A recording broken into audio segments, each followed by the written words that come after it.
Good evening. Oh, this is very quiet. There we go. Turn it up. It's lo-fi. We can turn it up. How you doing, guys? Good to see you, Bomber. How are you doing, pal? Sour, please? What the heck is that emote? Hold on. I can't see that emote. I'm assuming it's an emote, but how you doing, pal? You good? Good to see you. Good to see you. I've just got sent a interesting message from my wife. Welcome, everybody, by the way. I'm Bob. If you don't know me already, I'm Bob, and I am the owner, CEO, top dog, big wig of Streamsight. Don't know what that was about. And today we're going to be talking about, or tonight, we're going to be talking about something pretty interesting. We're going to be talking about how creators can make more money. And I have 100% put a very engaging title and thumbnail on this stream, and the reason I've done that is because it's not clickbaity. We are going to be talking about something which may or may not apply to you as a creator. So it's not a blanket all statement. This will not solve every creator's problems, but it will hopefully inspire a movement in minds, a change in your perspective around creating content, and hopefully it's valuable, because I genuinely believe, for me, especially over the past few months, it has been extremely valuable. And I'm going to kind of talk about that and how my PC just turned off. I want to talk about like the value of like changing your mindset to kind of like move with, I don't want to say the world, but like I think it's a good way, the world of content creation, like in terms of how, if you want to continue to make this a career, which I will admit, I am no longer, this isn't a full-time thing for me. I have turned it into something that is full-time. Obviously, I'm able to, because I work at Corsair, I do content for stuff at Corsair, amongst the other things that I do at Corsair. But there are things that I've kind of learned in terms of how to generate revenue for a business that uses YouTube or Twitch or any content platform to kind of like drive a community build, right? So like if you're trying to build an audience for a community, like using YouTube or Twitch or however you want to use it, like how that is a thing that is great to do, and I enjoy it. I personally love doing it, but it's not necessarily how to run a business. Like building a community and building an audience isn't necessarily how to run a business. And if you do want to make this a full-time thing for a long time, right? Because you could be full-time, but it doesn't mean you're going to be full-time for a long time. So we're talking about how to make this into a thing that is like has longevity, right? And that's really the kind of goal that we're trying to go for. And I'll talk you through how myself and the wonderful Sam Woodhall, who will be joining me, have been doing this, and we've been talking a little bit about this for a while now, honestly, and kind of reached the point where we're both like, this would be a really good topic for conversation. And a lot of the stuff that, again, like we want to talk to you folks about is, I've just realized I'm downscaling to 1080. What is going on? Sorry. I've just realized I accidentally didn't shift my output scale. Or I did. Wait. No downscaling. No downscaling. Why is it rescaling my output then? Apologies, folks. I was a little bit confused because I just saw my settings, and it would appear that I'm still syncing in AV1. Qu'est-ce que c'est? For some reason, I'm not outputting in 1440p. Oh, that is upsetting. Okay, I need to keep an eye on that for later. That's all good. So, let me show you, because I'm actually going to be doing, and the reason I was doing this tonight, the reason I want to do this tonight, I want to show you guys what I'm working on, and how what I'm working on is a great indicator of what I think you guys can work on. And Bomber, I think you have there's actually you're a great example of what I'm going to kind of showcase tonight. So let me just let me throw this up. Don't know what that noise was. Give me 2 seconds. I forgot to switch over accounts on my YouTube stats here. Let me do that real quick. Bear with me, bear with me. Here we go. So I kind of want to showcase this. So I'm making a thing called a stream schedule. So I'm working on a new stream schedule for you guys. This is the new schedule. This is the new schedule. And it is now using something that I am very, very, very happy with. And I'm I need to kind of relearn this a little bit just to make sure that it's all like working properly. Here we go. Fantastic. Beautiful. I need to look at my data set. Here we go. So I have been learning at my day job how variables work. And I'm using that to showcase this to you guys. Because there is a lot of fun things that you can do with variables. And I'm going to be showing you how I've created a stream schedule which requires no actual Photoshop knowledge or usage. It's literally just can be changed however you want it to be changed. And it's really fun. So I'm going to show you a few things. Number one, on how you can change stuff like this. Hold on. I need to make sure that I've actually got, so I've done all my day ones. I need to make sure I actually define my day twos as well. So this is always fun. Here we go. I need to do some defining. Here we go. Okay, I think I actually need to change this stuff before I start doing the... Actually, no, I should be able to do it here. So what I'm going to be doing is talking to you guys about a thing which is pretty interesting. It's called products. And it sounds really simple, right? It sounds really simple on the face of it. Like, on the face of it, this should be super, super easy, right? Like, what do we do? How do we make more money in content creation? And honestly, the answer to that is really simple. And... it's pretty much been in everyone's faces for such a long time, and it seems a little bit silly that I feel a bit silly that I've kind of not really realized this until now as well. Because basically, there isn't a great deal that you need to do. You just need to create something of value, right?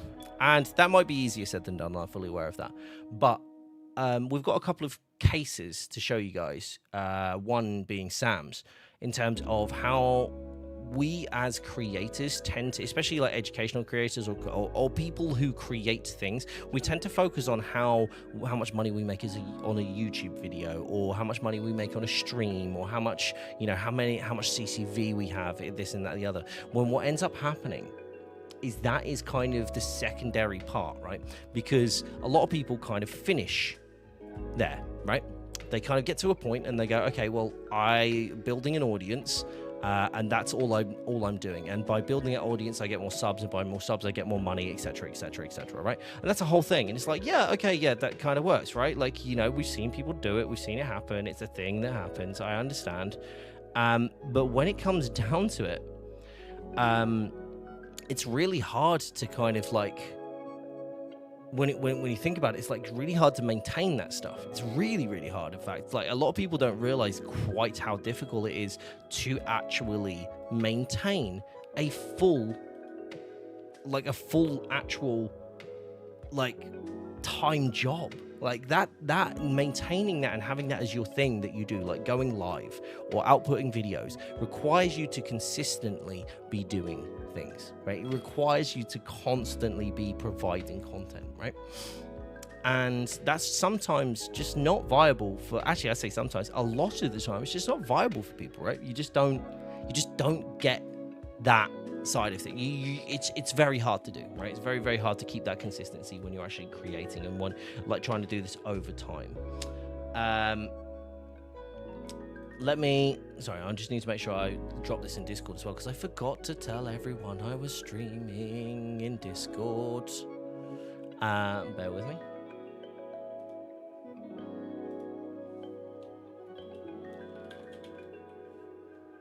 Yes, I want to edit the message. All I put was at here.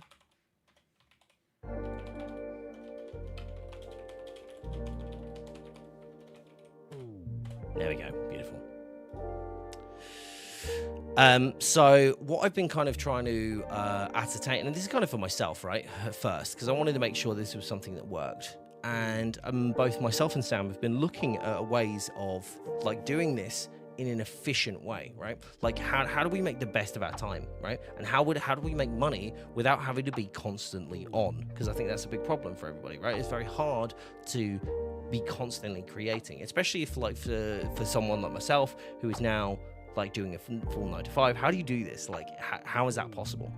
And honestly, the best way to do it is by actually creating something that doesn't ever need you to be like online, right? And a lot of people go, oh well, that's YouTube videos. Yes, that can work, but YouTube videos can be outdated. They might not be built for evergreen. Like, you might not be building for evergreen, which I suggest, by the way, guys, you also do. You like doing evergreen content is really like quite valuable, and that there is a lot of benefit in it. But a video is always subject to ad revenue, and you're always subject to YouTube, right? If you're like doing YouTube, or you're subject to Twitch if you're doing Twitch. Having platforms and places and stores fronts where you can actually be putting products means that you are reliant on that specific thing, right, that you're providing, right? And a store for you can tons of different storefronts, doesn't matter where it is, right? You need but you're having this end goal or this end place where you send someone, right, to generate revenue, rather than relying on YouTube catching, or your video being caught in the YouTube algorithm, or going viral on Twitter, or something like that. There's a lot more chance based in that sort of stuff. Not so much when you're creating something that has value, right? Because then when you build value, something that's value, you start getting stuff like word of mouth, like people suggesting, like, hey, you should check this out. This is a really cool tool. This is a really cool thing. It's a really cool product, etc. So that's what I'm working on today. And I was going to work on this offline. I figured, why not talk to people and actually share about what's going on, So that's what I'm going to be doing.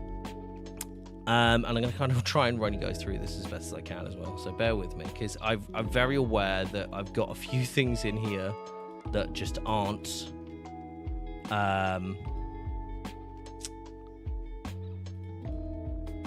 there's a lot of stuff here actually that I need to work through. But yeah.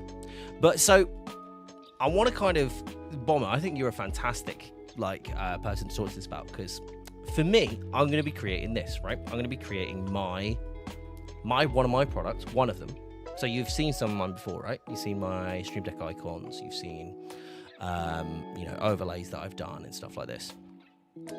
And a lot of what I'm going to be doing going forward is going to be, there will be stuff that is what you would call freemium, i.e. the Streamsight music, which is completely free for you to use if you have any accounts, like a Spotify account, YouTube account, or anything like that. Is available in all stores, as you may know. But I'm also going to be doing stuff like this, where this stream schedule will not be a free stream schedule going forward. It will be available for a fee, but what I'm doing is creating it so it has you get the most amount of value out of it, right? So the idea is essentially, I give you something that's very easy to use, which could usually be quite complex, and I'm going to sell that, right? And that is going to be one of my products that is sat at the end, and that product has such a longevity, right, for you to be able to use it. You can edit this out, you can change it around, or if you want to have a really simple version, you could just use the simple version, which has now got the variables in it, which I think is freaking amazing, by the way. I'll get to show you that shortly.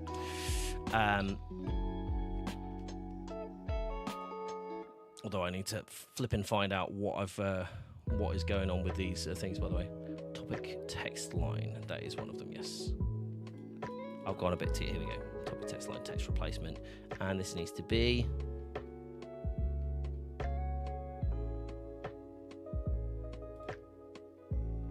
here we go. Need to make sure I'm jotting these down because I miss them otherwise. Here we go. Hey Sam, how you doing, buddy? Hey Lightling, good to see you, pal.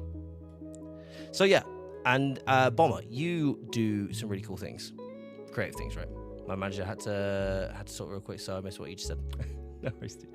So yeah, I'm basically creating things at this point, Bomber, that are going to be here we go. I'm creating products. That's what I'm looking at doing, and this is a big thing inspired by Sam, and Sam has been inspired by other creators as well, doing a lot of things that kind of like are more focused on having longevity. Okay, day one icon, Facebook. I will be leaving Kick in this, but obviously not something that I'm doing. Icon Kick.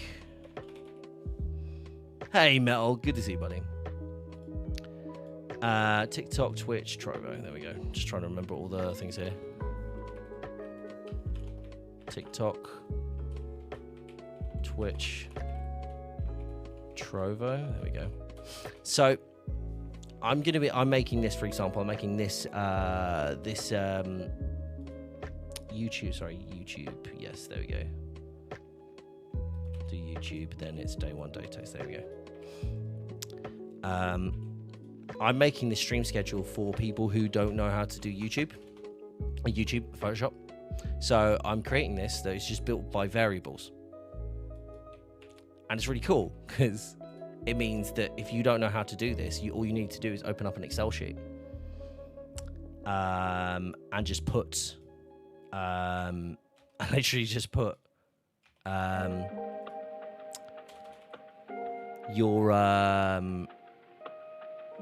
literally just put your data in, which is really cool because a lot of people are like, oh man, I don't really know how to use Photoshop, how to do this, that, and the other. So that's what I'm trying to do. I'm trying to pull away from that, allow people so they don't, allow people to kind of, hold on, this one's a linked one, isn't it? Yeah, that's linked.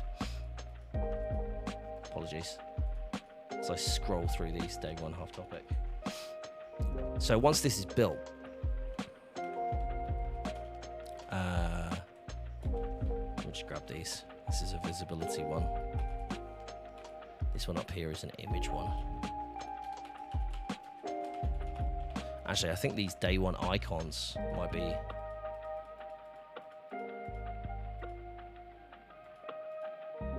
Yeah, these are visibility as well. So yeah, essentially what it allows people to do is just come in and just literally just drop that information there. So what I'm trying to encourage people to do is when you're creating content going forward, if you're like, hey, I want to make money from this, right? I want to make this my job, right? Because that's the thing, right? Because a lot of people get like funny about the idea of people creators making making money from this. And I think it's a bit strange, if I'm honest, because a lot of the time what we end up like, a lot of people want to make it big, but then a lot of people don't want to pay for things, they don't want to do things, and that's fine, that's honestly fine. But a lot of the time, creators, smart ones at the very least, want to learn how to, save themselves time or, make themselves more money by like investing in a product or a tool or something that can help them. And that is really kind of where I'm sitting personally and where Sam sits. And that's what we're kind of like, I'm trying to encourage people to do as well, because Sam has like kind of come across this from other creators and has passed that on to me. And I want to make sure that I pass that on to you. And there's a few things that I kind of want to talk to you about, because I don't want to just say, hey, you should just do this because it's a thing. I'm just going to drag Sam in because I think he's here. Here he is. Yeah. Hello, Sam. He's deafened, so he can't hear me right now, so we'll have to wait and see. There we go. Hello. Sam has a bit of a cold / cough / lurgy, so... I've had laryngitis. So laryngitis. That. He sounded a lot better like 10 minutes ago. I don't know what he's doing. I've got a peppermint tea to help. Lovely. Peppermint tea is very good for your stomach, if you didn't know that as well. Peppermint, I believe peppermint is a natural laxative for... Well, there you go. There we go. Natural lubricant in every sense of the word. Yeah, my guts have never felt cleaner. Oh, lovely. Well, thank you for that information. I appreciate it. That's definitely what we had you on to talk about. I'm kidding. No, but in all seriousness, but there's a very cool thing, and I kind of wanted to talk to everyone. I'm going to turn the music down a little bit more.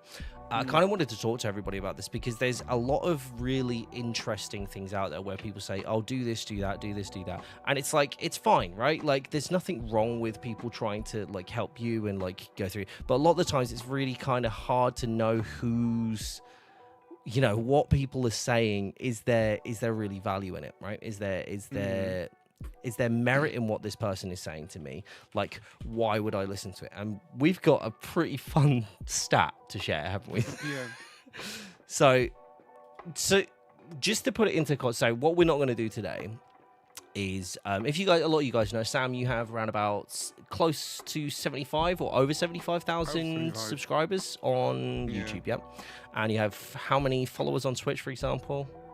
I can't remember. It was like 27, 28k on Twitch. 27, 28k on Twitch. And quite a few on Twitter, I imagine, as well. Sam has quite... Sorry, go on. 30k. 30k? Okay.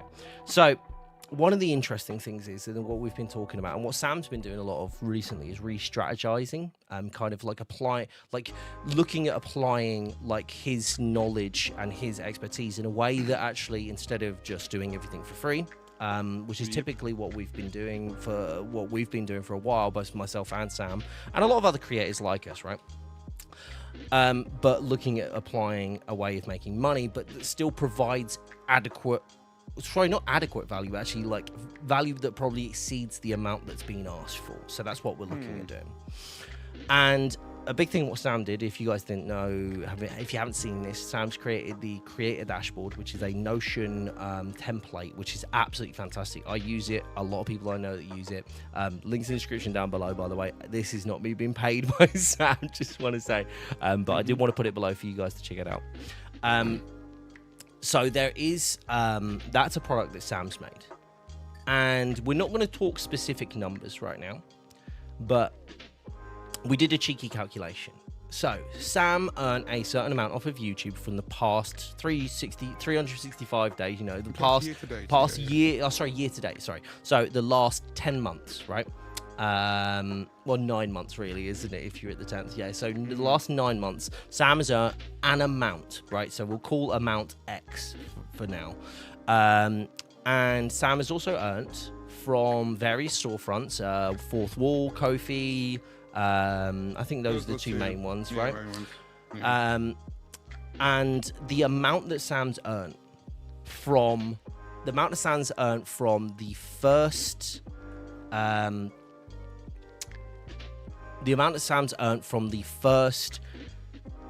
like group, the first group, which being YouTube ad revenue, which is the big like the X value in here is YouTube revenue. And I kind of want to throw this up on screen actually.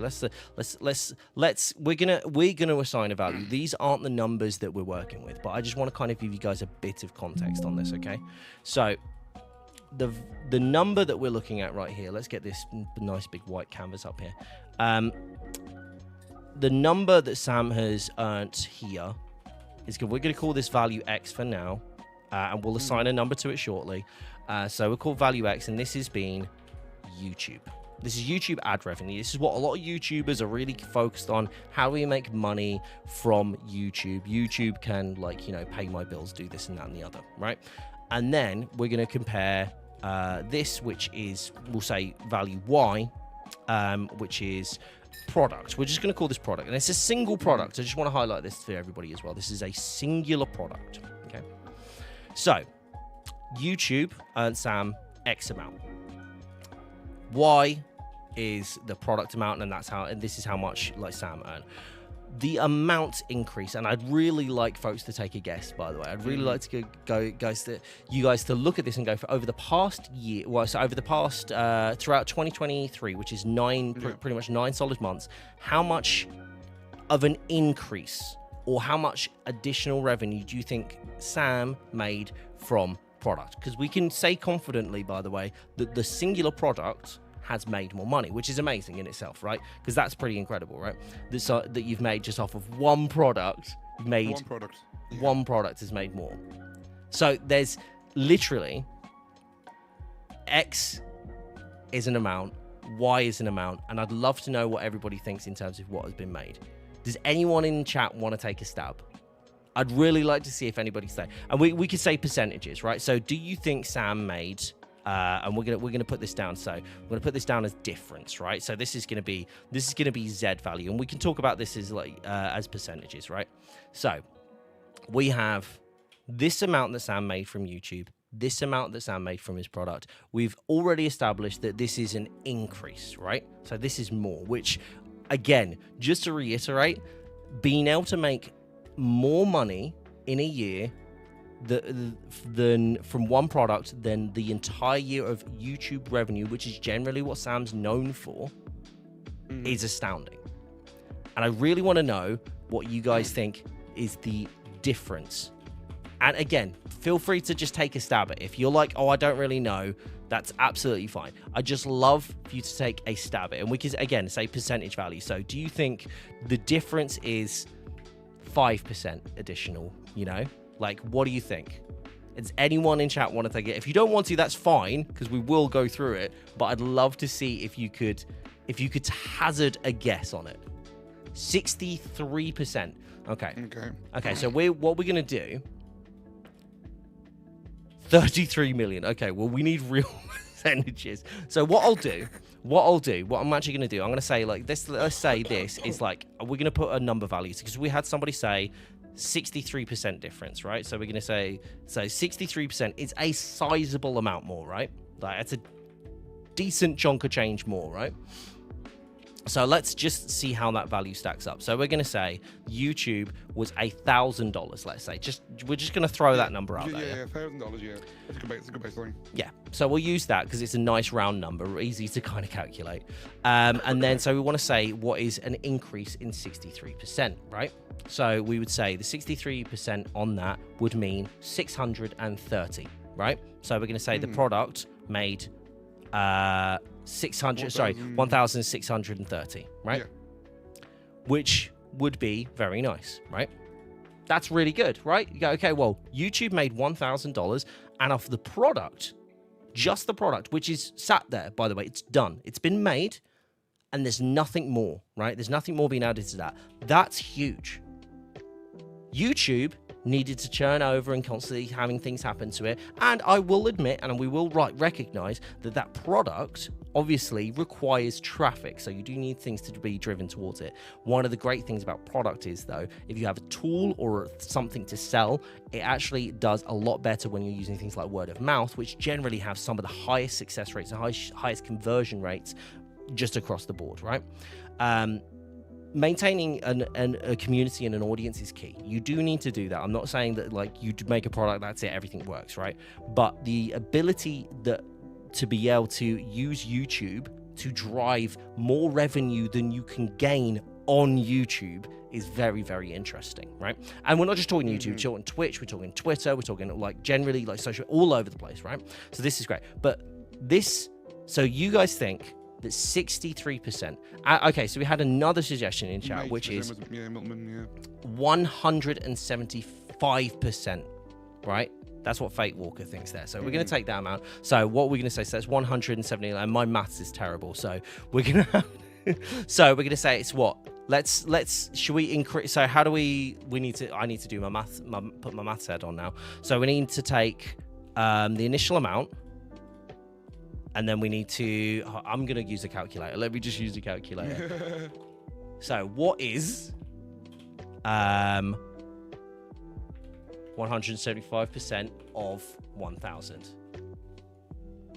So that's 1,750, which would give us 2,750, yeah? I think so, yeah. Yeah. On top of, yeah. Yeah. So we're now saying, keeping the same amount. We're just saying, keeping obviously the same amounts here, right? So that's massive. So that's almost 3 times the amount that you actually are just on that one thing, right? Because that's how we're looking at it, right? That's it. Yeah. That's the difference between. Do you guys want to know what the actual amount is? Do you want to know what the actual increase is and what Sam is actually like getting from product? Do you want to know what the difference is? I'm going to put this back to Y. Because I'm putting this back to Y because I'm like, why aren't you doing this? Did you lowball it? What is it? Sam, what is the actual percentage? Tell me what the percentage is, and we'll put it in as you say it.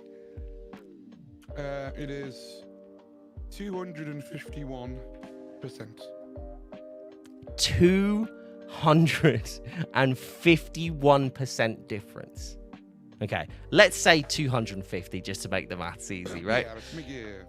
That means that if, and again, we're throwing numbers out like these are arbitrary numbers, right? Sam made 1,000 in the past year on YouTube. By extension there, he made 3,500 on the product. Which is just mind-blowingly huge. Yep. And when did you make the product? Oh, Just out of gosh. curiosity. Because I think this is a cool metric again. It may be, just I just want to clarify, because it may be like... The thing is though, right, so the data is a year to date, but I made the product in March. So it's a 6 months, 9 months on YouTube yeah, more or versus less. 6 months of the product. Yeah. Which again, I think if you match it up against the previous, if you match it up against the 6 months, it's going to be even crazier. But the point being, like one of the interesting things is this, and this both have value, right? But the difference being, this one is driven by every other piece of work that you do, right?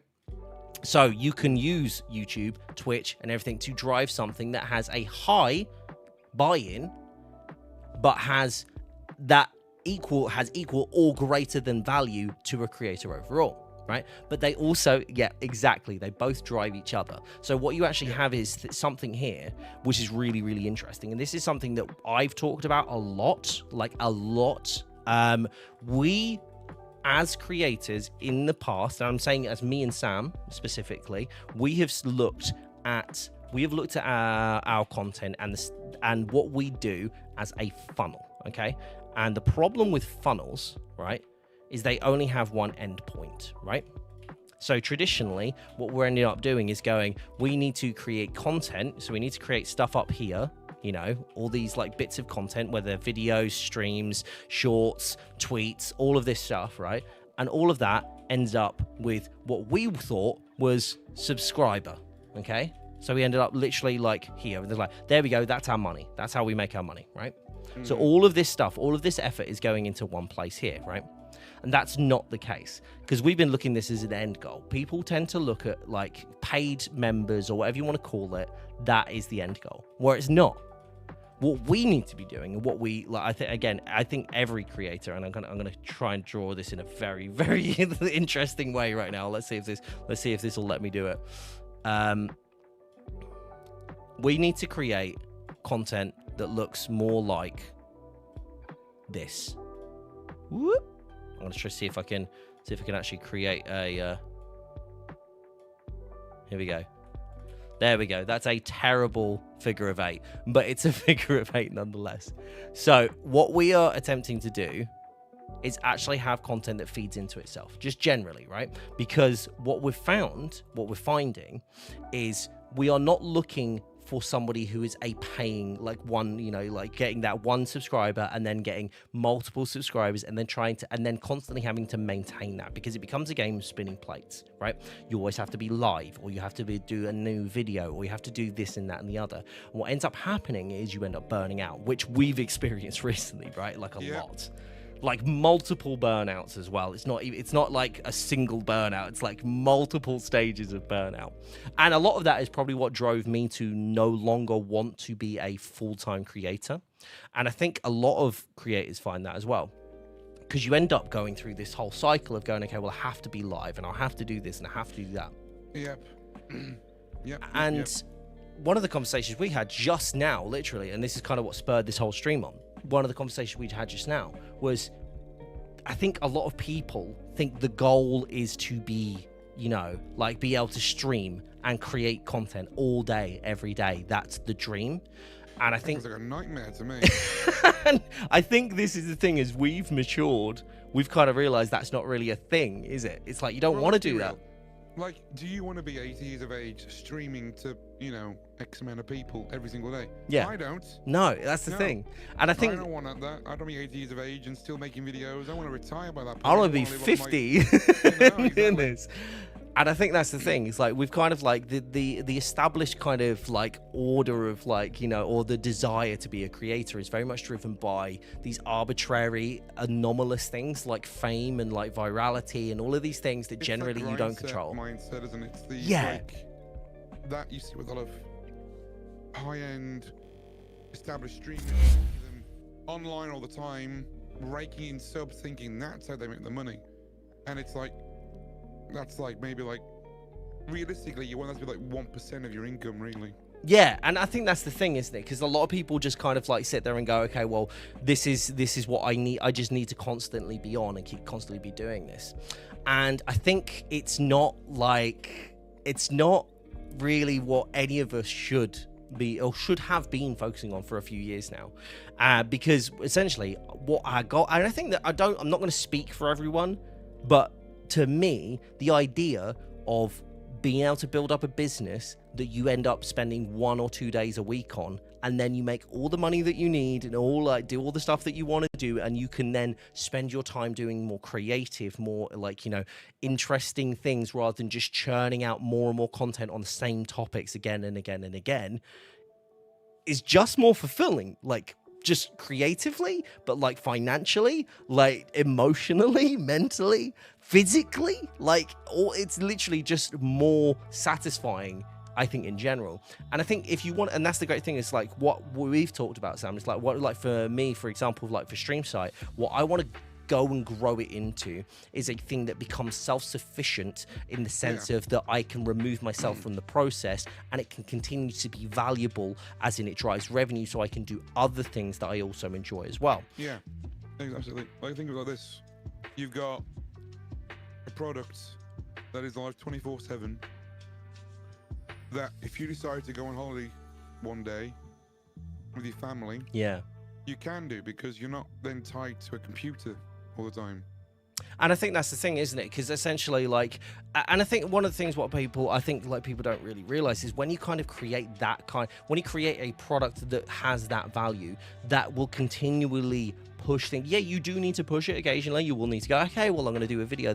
But the thing is, if you're creating content and you include relevant things, right? If you include, like, so for Sam, he's obviously got his creator dashboard. For me, it's going to be like these graphics and, like, you know, Stream Deck icons, these things that I enjoy creating, but I can kind of just leave there and they'll just do their own thing, right? So they'll happen, like, they'll continue over time. I don't have to continuously be like, okay, well, I need to make another video to make more money, right? Well, like, those things will continue to earn me money, and at a larger and faster rate than something that, like, a stream, right? This is where, like, smaller YouTubers could potentially benefit more, because they aren't, like, for example, if 2,000 people watch your video, but your video solves a problem that those 2,000 people want to solve. Yeah. Say it's a budgeting thing, for example, like you've developed a spreadsheet or a tool that helps people budget more effectively, and you sell it for £20 or $20, and 2,000 people buy it straight away, and you're not even monetized on YouTube yet. Yeah. But that, you know, you sell it for what 20 times 2,000 is what? 20 times 2,000? Yeah. 40 grand? No. My maths is terrible. Yeah. Yeah, it is. It is, isn't it? Yeah. Yeah, 2,000 people is 40 grand, like that. Oh, my maths was good. But yeah, that's crazy. And I think this is, you like hit something on the head there. Who, you know what I mean? Like, why would you even bother at that point? Well, this is the thing, isn't it? Because this is where we start to turn it on its head, and where everyone starts going, it's like, oh man, it takes so long to get monetized on YouTube. It's like, why are we focusing on monetization on these platforms when the monetization on the platform is actually probably one of the weaker elements of the platform? Yeah, you wouldn't get 40 grand off ad revenue, I'll be honest with you. Like, no matter how long your video is up there for, it's not a thing that would happen. It is anomalous, and this is what we talked again. Another thing that we were talking about before. Sam's put out a great poll, and I think it's really interesting to see what people are replying. It's talking about who would you rather like hear like from about YouTube advice. And I was kind of sat there and I see like people like putting in, I want to hear about the people with, you know, 100,000 to 1 million plus subscribers. And I'm kind of sat there like, why would you want to hear from them as a growing creator? Unless you are there at their level, which at that point, honestly, you probably don't need their advice, or you're probably already close enough with people of that scope, right? So at that point, you probably don't need the advice the same way a lot of creators nowadays would need them. So you picked the 0 to 1K. See, this was one that confused me as well. Because I was confused. So I'm trying to understand why you would want to get advice from somebody who is currently not established themselves. Because this is the thing. Because there's two things here.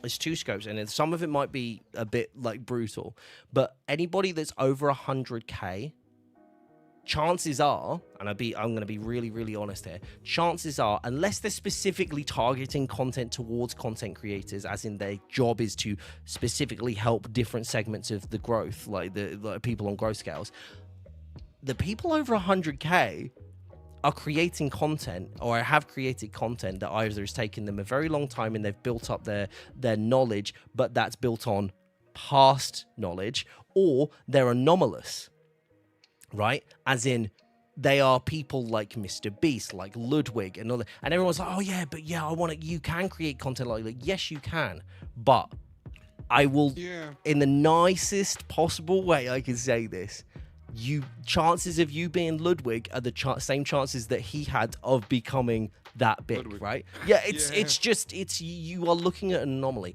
and if you are sat there going, okay, you're looking to an exception of the rule, not the rule itself, kind of exactly, and that's the thing. People look to anomalies because they are aspirational, but not because they're realistic, and that, unfortunately, for a lot of creators, is sometimes you do need to be realistic first. Now, if you're like, okay, no, I want to be that anomaly, then you need to understand that like 99.9% of people who are trying to be that anomaly are gonna fail.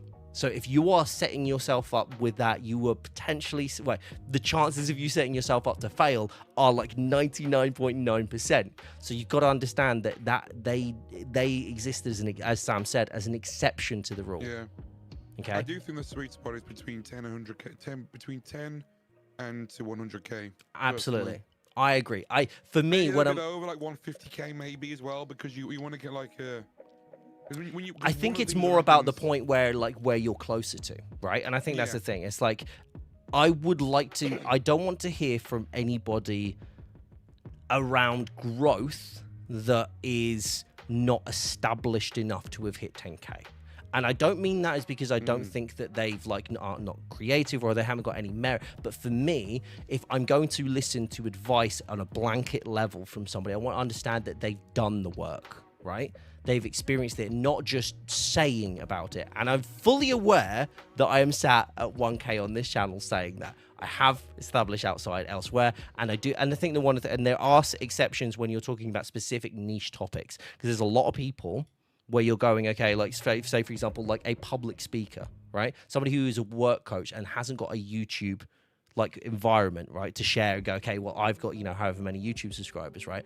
If they are a life coach with proven work, right? Okay. Because that's what it's about, right? It's about being able to prove your work, right? So if I go, okay, let's say it was weird. Actually, no, sorry. I know a work coach that has proven records of multi-million-dollar business, doesn't have a YouTube account. Should talk to him. He should have a YouTube account. He doesn't have that, right? But because he has proven his work and because he has those testimonials, and literally, last time I spoke to him, 95% of his work comes from word of mouth, which is very interesting. So we dial back to the product thing. But if you've got, unless you can prove your work, I find it very hard to trust what you're saying, right? And for me, mine comes from and the thing is what I'm specializing now, and this is what I kind of realized, right? Because I was like, hey, why would people listen to me about stuff about stream growth? And what I've ended up realizing is this isn't actually what I'm doing, right? Like, this isn't what I'm doing with Streamsight anymore. That's not what I want to do. I don't want to go this and that and the other. I'm going to be providing, from the YouTube perspective, tools for people. Go, hey, I found this really cool tool. It does this, it does that, and this and the other, right? So that's what I'm sharing. I'm not trying to teach people how to grow on this channel. right? But what I am going to start doing is documenting and sharing with you guys the stuff that I've learned, and a lot of stuff that like Sam's kind of like shared with me, and like he's learned from other creators and all these sorts of things. So we'll be sharing those because there's value, right? I'm not telling you go and do this. I'm saying this is what we're doing. And there's a reasoning for what we're doing, right? And the proven work is actually from other creators. So I'd rather sit here and go, I don't really want to tell you guys how to grow your YouTube subscriber count, because that's not really something that I've got that kind of much experience. Yes, I do have a channel with over 10K, but that is a niche thing. And that's what that's probably the advice I can give you. Like, make sure that you're focused on the niche and really like hardly focus on that, because that will allow you to be able to grow, right? That's a great piece of advice, I think, in general on YouTube. But also from the business perspective, it's like, okay, I can give you advice on pitching, because that is something that I've done for the past 17 years, and I am damn good at it. One thing that I've noticed is like you mentioned just then, like niching down. People, I don't think, realize that. I think what it is, people look at niching down and it's always about views, weirdly enough. It's about the views side of things. People see channels that have got really specific niches and don't get a lot of views. But I suspect they are making a lot more money than people that are quite broad. Yep. Because they're solving problems, they're tackling issues, and they're doing stuff that isn't, you know, like for example, like a brand like Streamsight being a channel focused on helping creators make more money is a very niche subset of the content market as a whole. Yeah. To a point where not many people are going to be making videos on it because it's quite niche. And I think that's the thing is directed. Yeah, and it's literally like you're actually this is weird because it kind of goes back to the funnel thing as well, because we are talking about when you start to niche, there's a practice in business that basically the way you look at a funnel, right? If a lot of people will go and try and capture everyone, right? And to capture everyone, it costs you, like, capture the most amount of traffic, right? Just in general, this is like more of an affiliate marketing thing. To capture the most amount, you need to spend money, right? So you want to get like 100,000 people to come into the top of your funnel, right? So you're going to pay, let's say $1. You pay 100 grand to get those in. But then if you only get 10% out at the end, right? Or like 1% out at the end, because only 1% are actually engaged in the thing that you want, right? You end up like not making, like, you got a product at the end that sells for like 10, you've just broken even. Yeah. You know what I mean? You're not making anything there. Like it doesn't help, right? That's just you're just breaking even. So one of the tactics and one of the things that we've spoken to, and then affiliate marketing still do this in a lot of level, but what you end up doing is targeting the right people, right? So that value, that lead at the top, like the getting the people into the funnel, costs you more per person, but because they're like more targeted and they're more focused, what ends up happening is something more like this. And you start getting people that, yes, you get less people coming through, but because it's more like flat, but because those people are like more focused and like and targeted to what you want, you'll actually get more people through, right? So you're buying that lead, and that lead is your more chance of converting, right? And at the end, then you're like, okay, well, we got, we bought 100,000 leads, but they, instead of costing us $1, they cost us $3. You're like, okay, we spent 300 grand. But because there's like more of them have been like interested, right?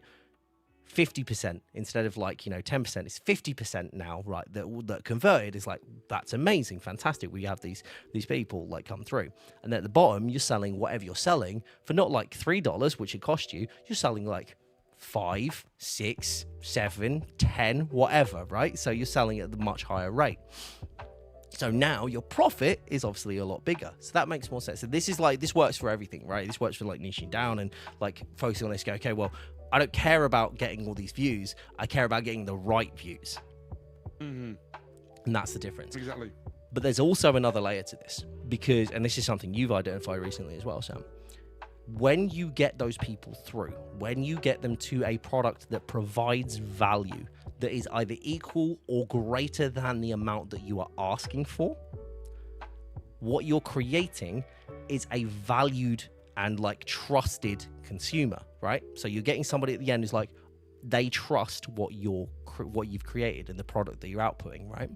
Which is really valuable, because then once you have that, you can then take that consumer and market to them again, because you already have them in. And I think Ed from Film Booth actually did this. It was a great reference. I think he did on one of his videos. The pool of the bowls of water.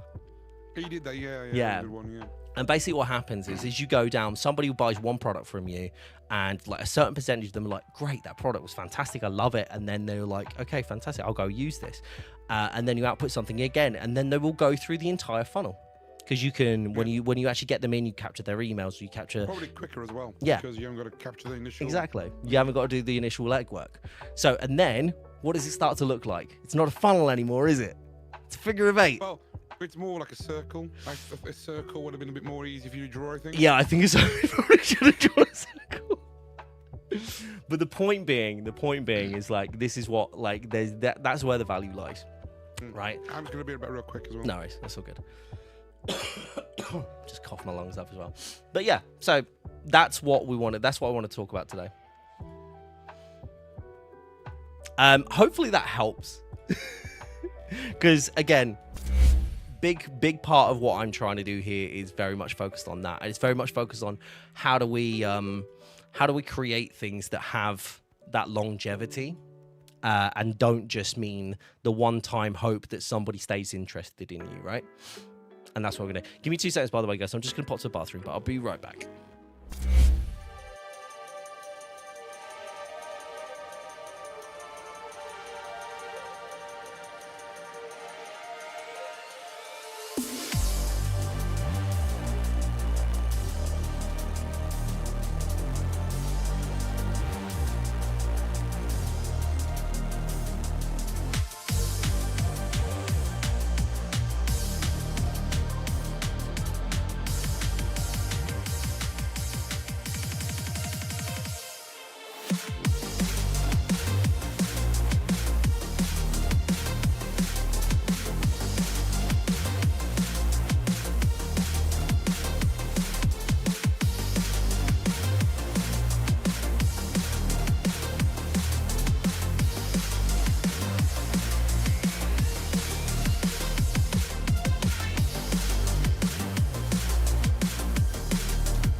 I'm back. Nice try, milk. But yeah, what do you guys think?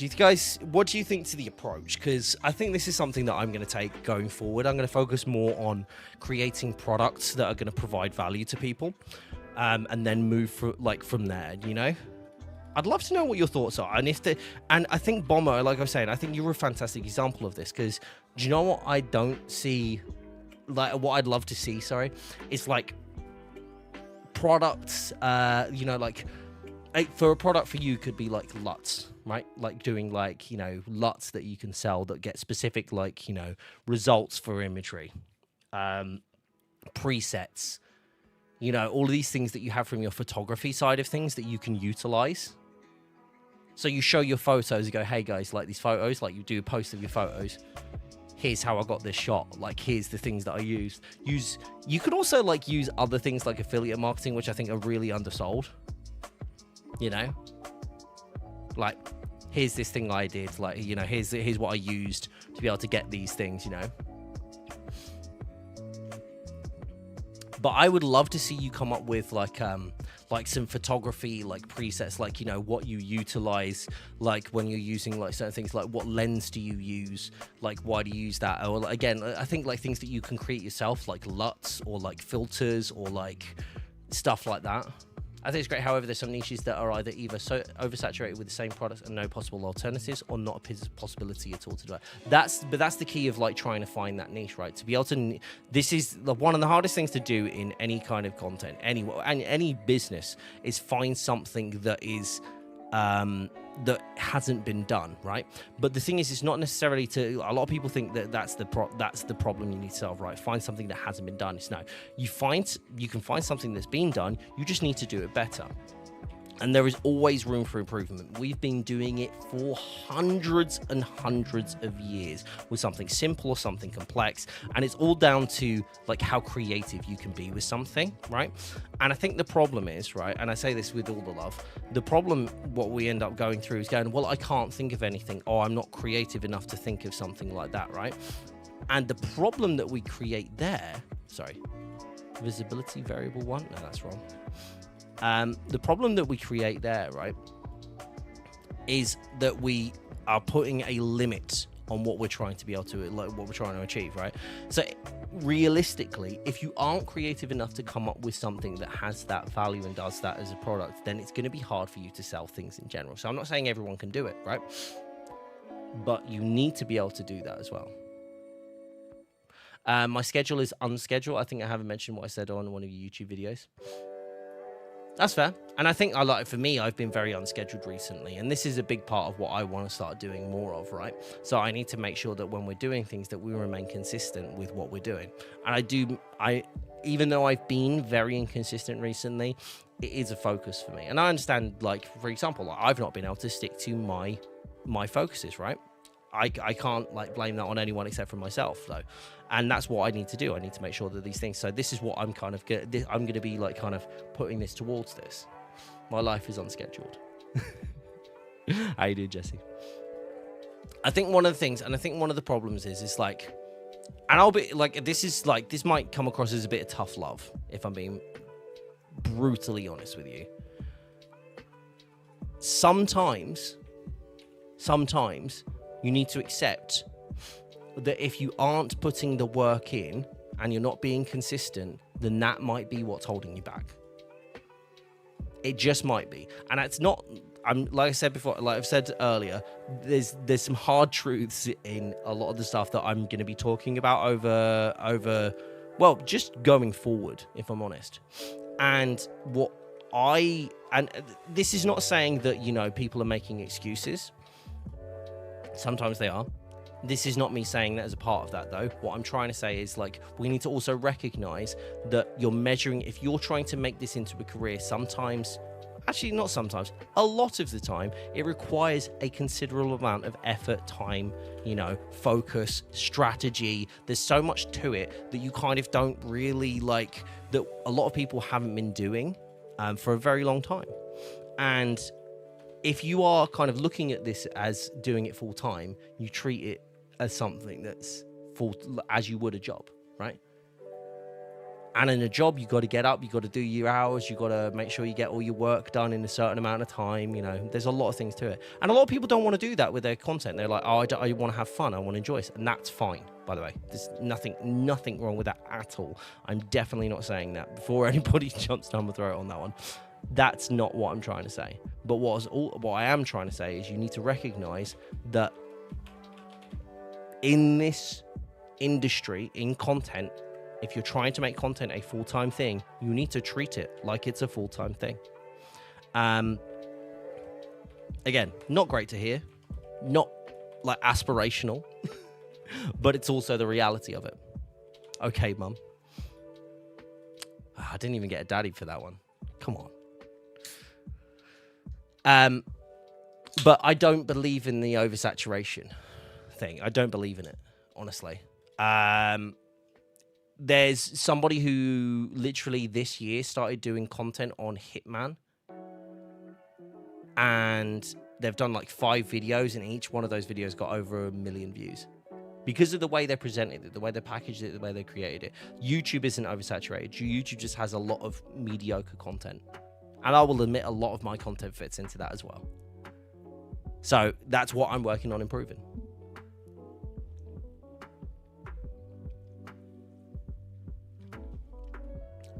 Oversaturation isn't, we can talk about, like, we see less anomalies nowadays, right?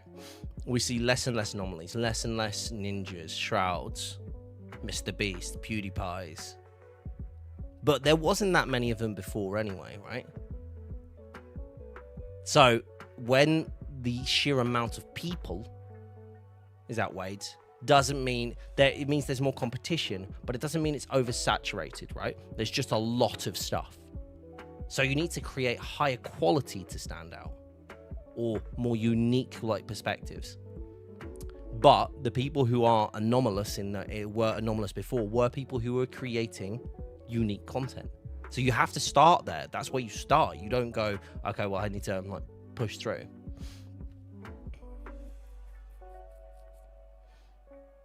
I literally started my channel because all the content I wanted to see was mediocre at best, besides the outliers.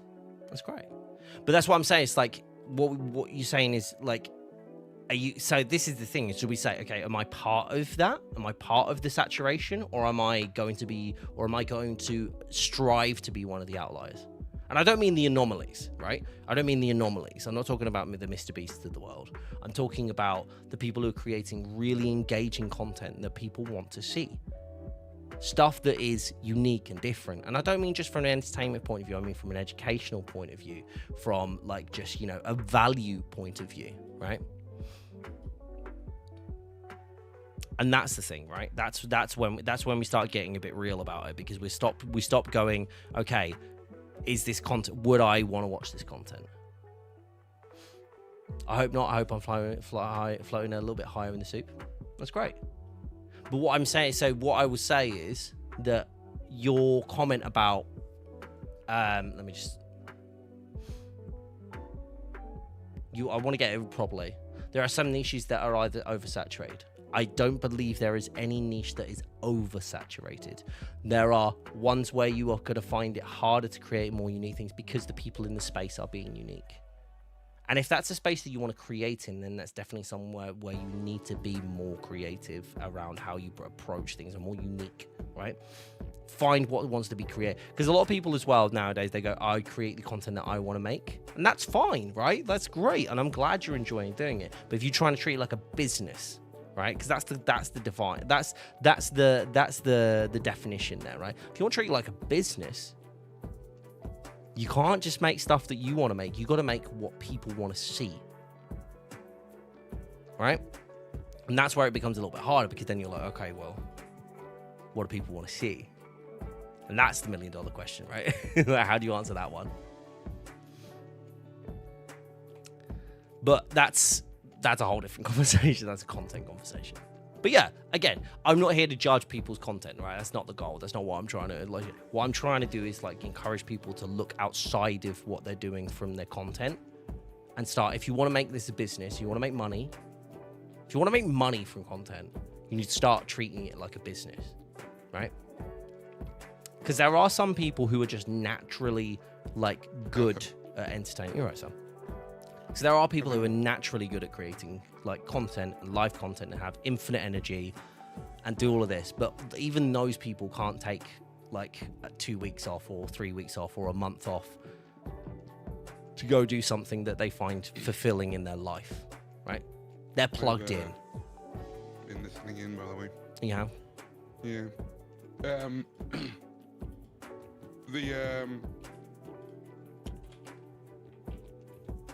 For me, my thoughts on this. Saturation, oversaturation doesn't exist on a platform that delivers you content based on what you watch. Yeah.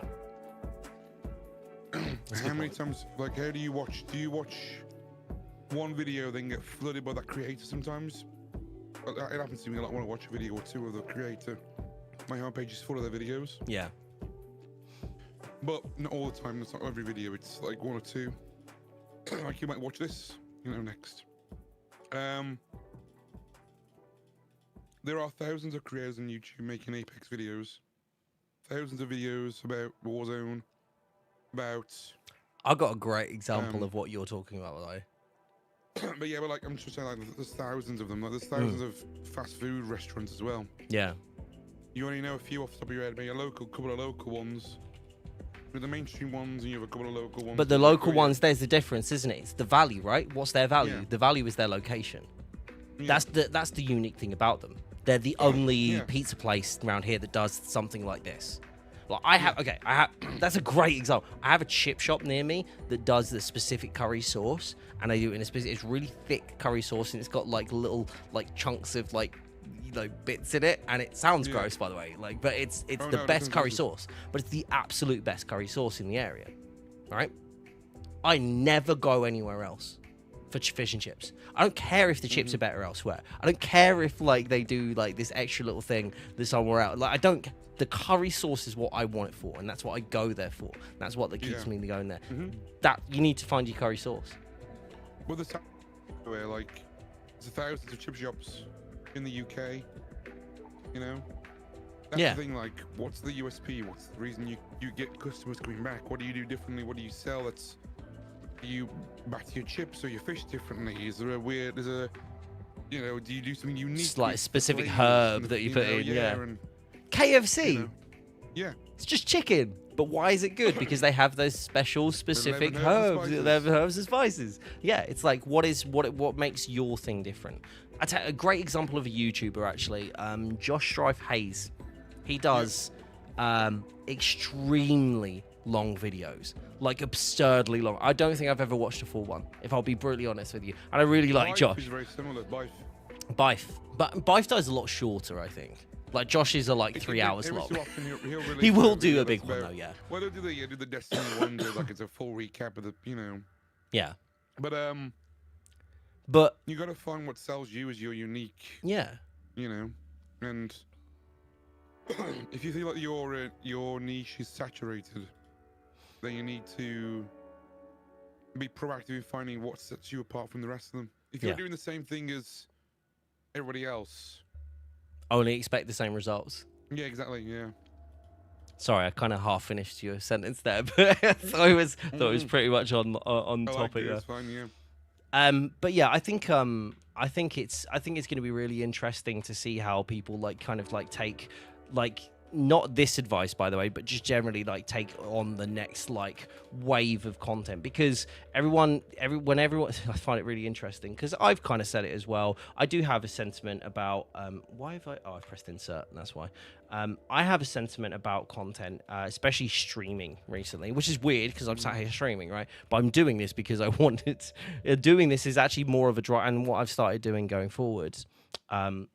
Which I found, which is actually an interesting way of approaching this, because I was just going to come online and just do this stream schedule and talk about the stream schedule and talk about like everyone's days and go through things. And I do want to know, like, it's not like I was like, there's not objective to go like, don't care.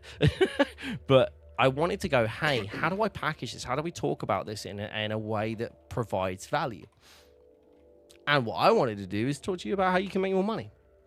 Because, okay, so you, Melton McMahon, you said that you do D&D videos, yeah? What could you create? What product, and I want to talk from products because that's what we're talking about today. What product could you create, right, that works off of the back of everything that you do? Because everybody kind of does this thing where, like, in content, they want to work with this brand that gives them, you know, this ad read to do on their videos that will give them money for them to be able to go and do more of the content they want to do. What if you were the advertiser from day one? So everything that you advertise is you. Because that's what all my videos are going to have now. All my videos going forward are going to have Streamsight being the advertiser. I'll do a Streamsight video about something I think is really valuable and useful and awesome, and I'll go through it. Does this with Stream Beats? Yeah. You know, to rename a competitor, by the way. I apologize. No, it's good.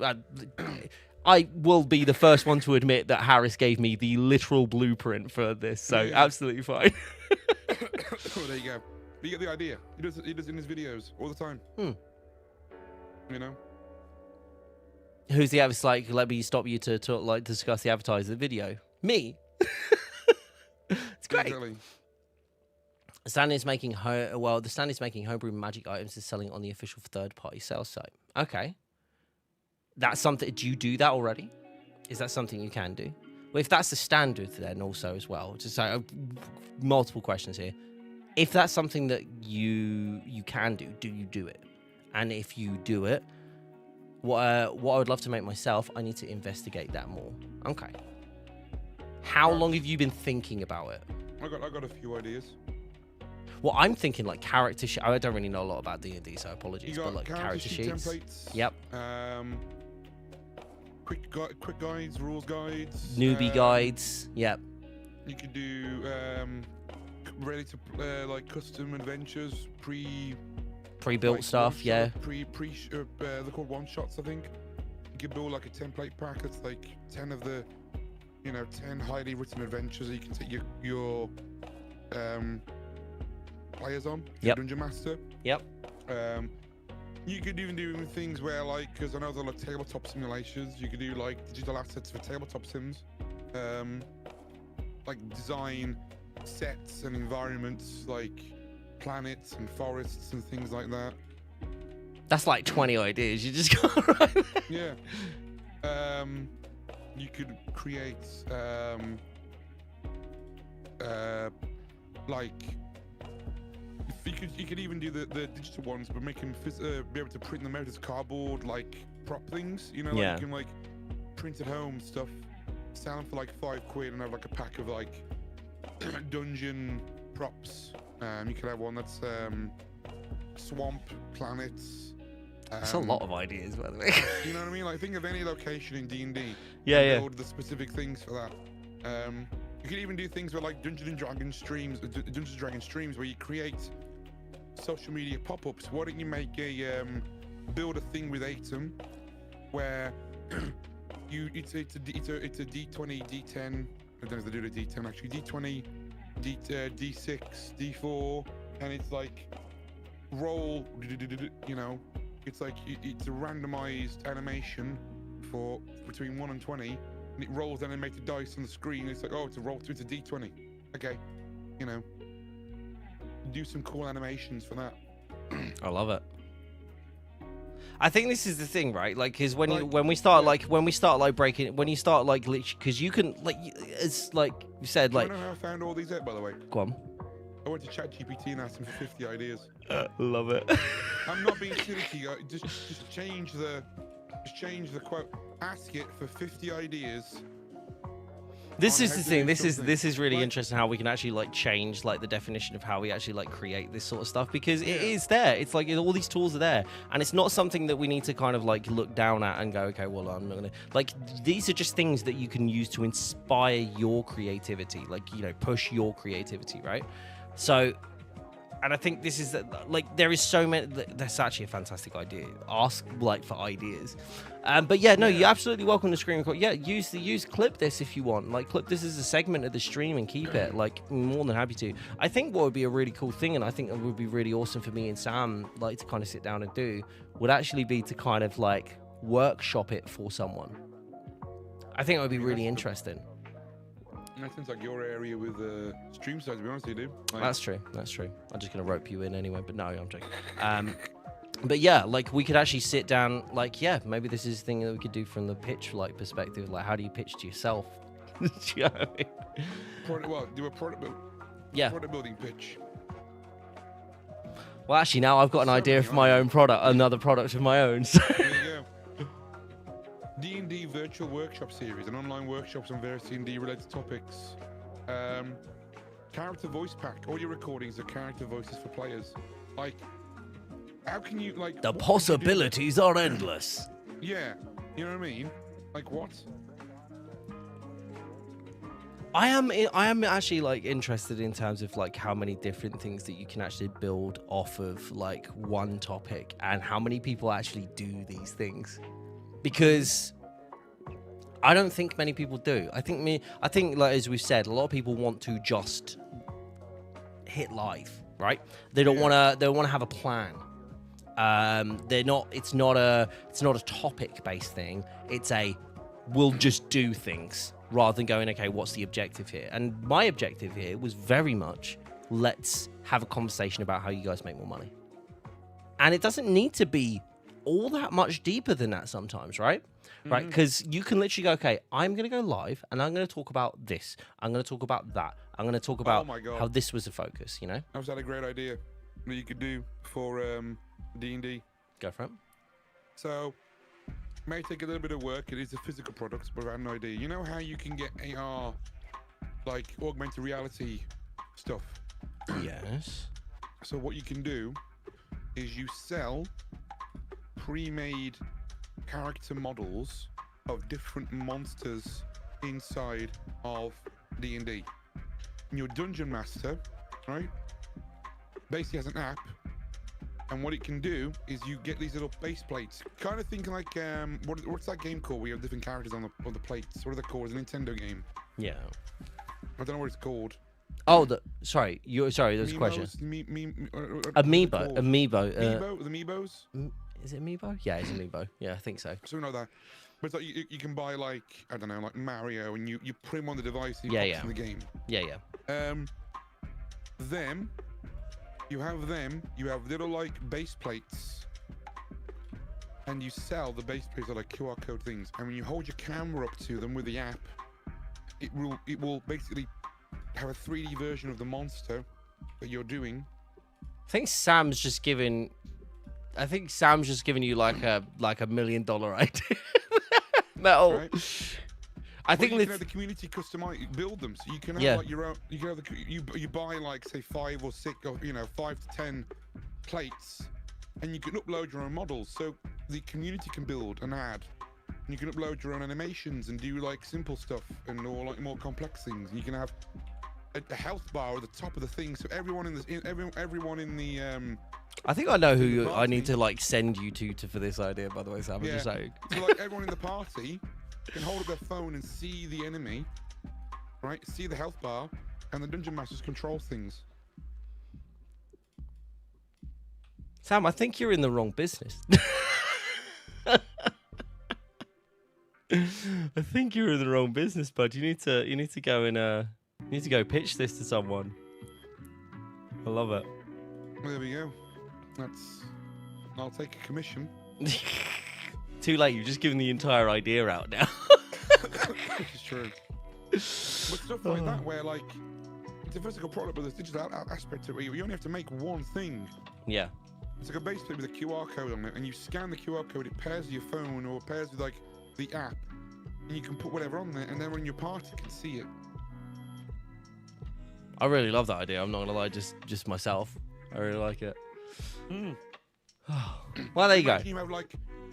Imagine if you got like a D&D stream, where you got a camera, like a phone aimed at it, and you can just stream the output as well. That would be pretty gnarly.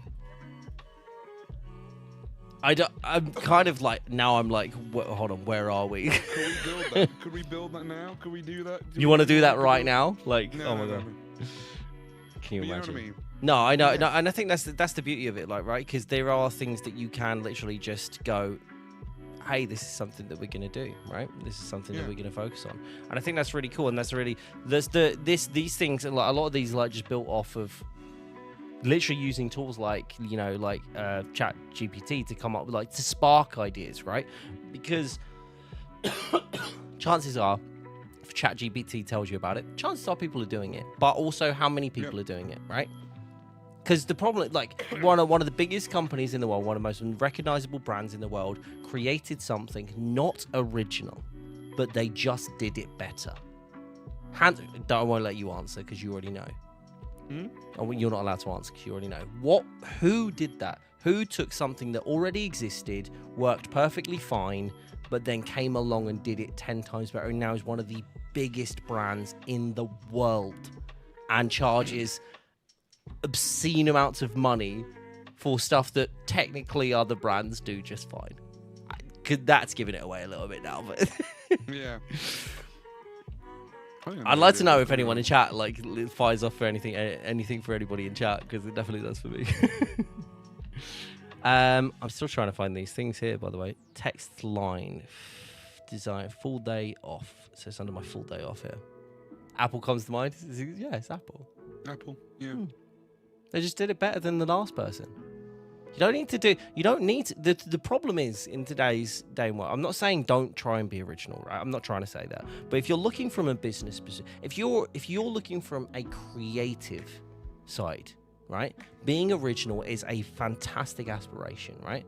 But also it doesn't need to be limited to things that are completely it's not pure creation is extremely hard. There are very few people in the world that ever manage it. The amount of original things is dwindling day by day, or are created by necessity. So chances are there's very few opportunities in a single lifetime to be able to come up with these. And I'm not saying don't strive for that, because I want people to be creative, but also like realize where we are in the world, right?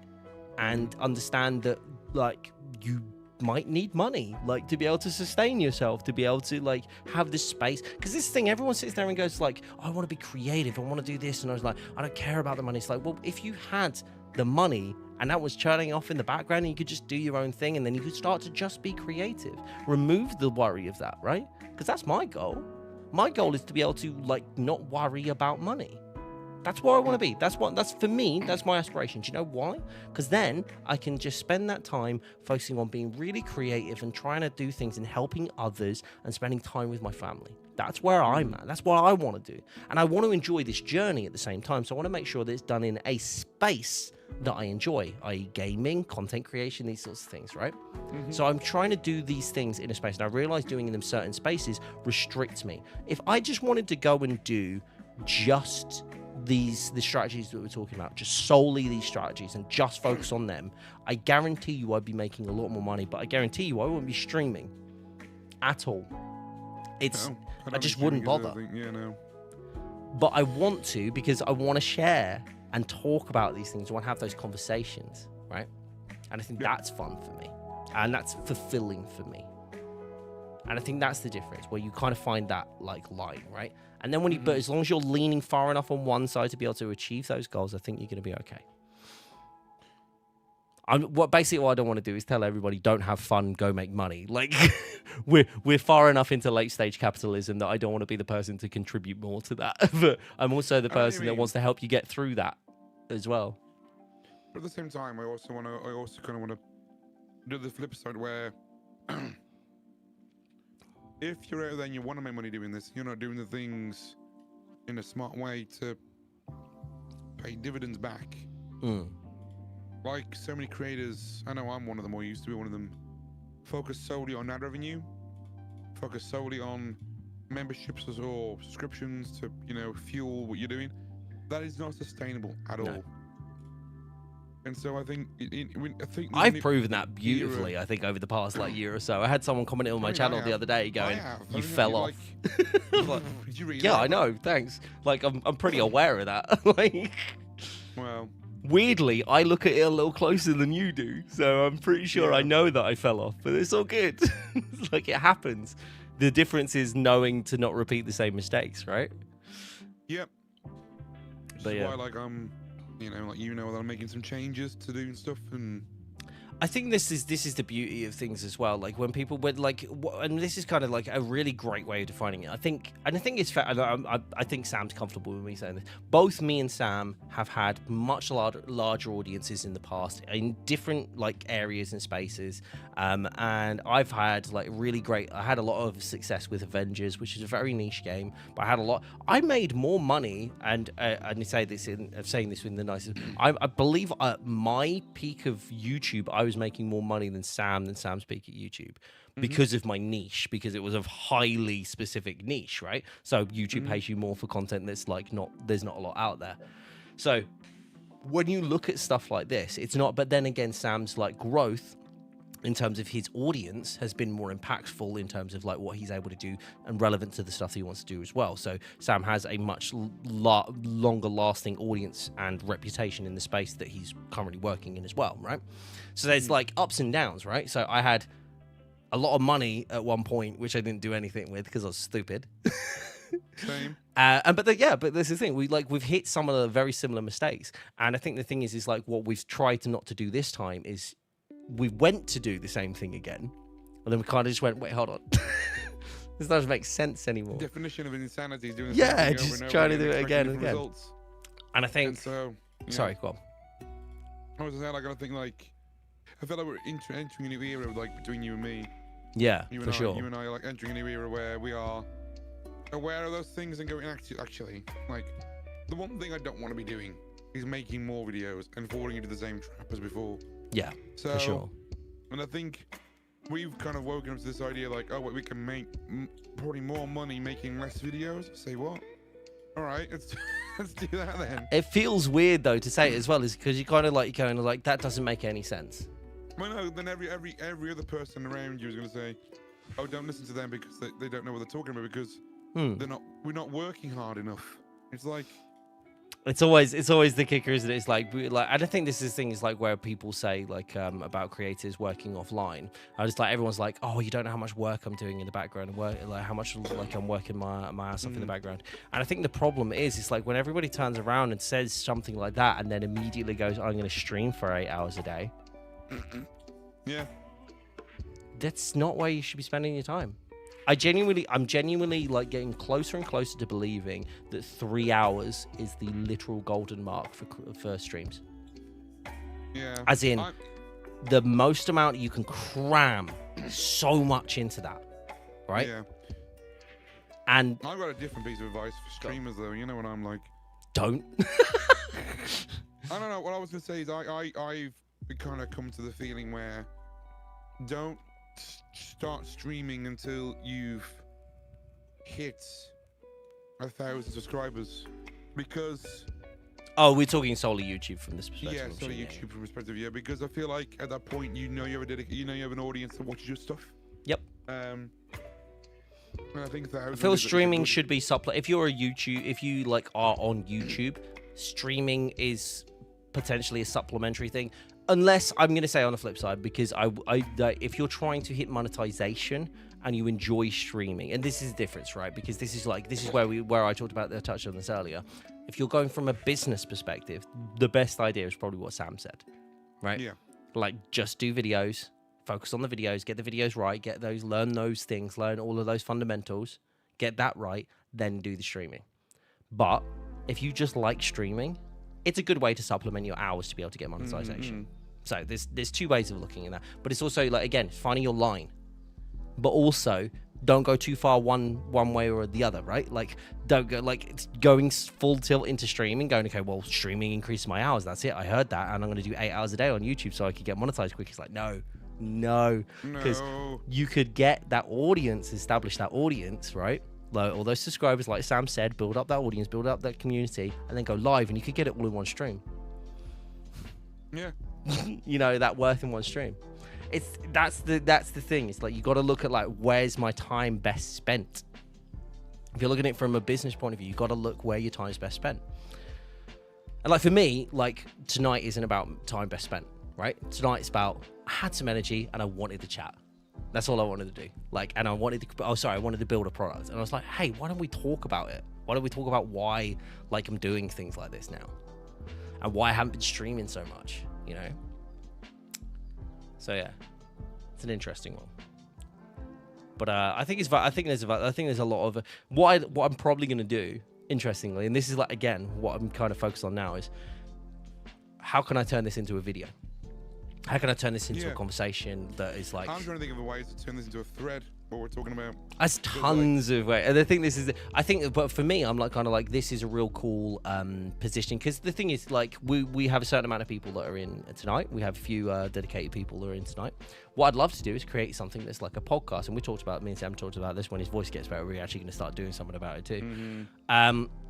But like, how do we turn this into a more formalized podcast topic? Because we'll probably cover a lot of the stuff that we've already said, but refine it. And it makes it easier, it makes it more producible. So how do we turn a conversation, like a stream, which is a very relaxed like format, that conversation, how do we turn that into something that's a produced version, a product of what we're doing, right?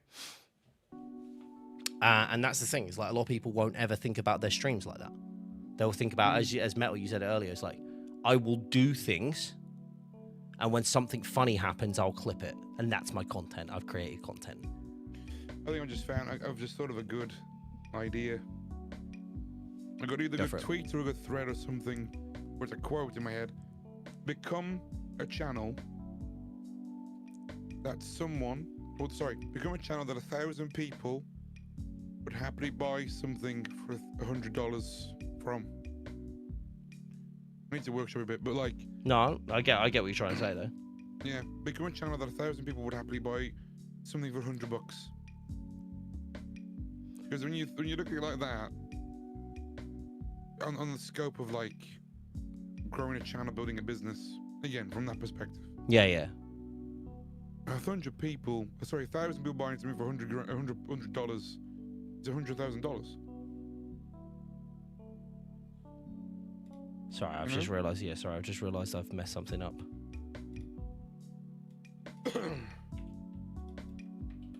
Trying to do this whilst talking, trying to work through variables is a very interesting thing. Because it's like all repeated variables as well. So half day 1. Okay, half day 1 off. Half day 2. Half 2, there we go. This like the I've realised how complex this looks. This is going to be so much easier when it's just a spreadsheet.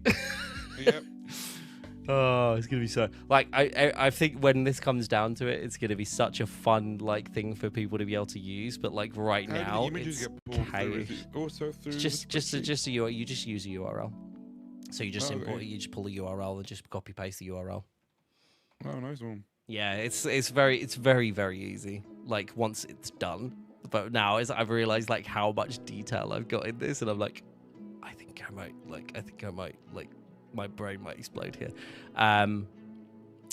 Text line, that's the one.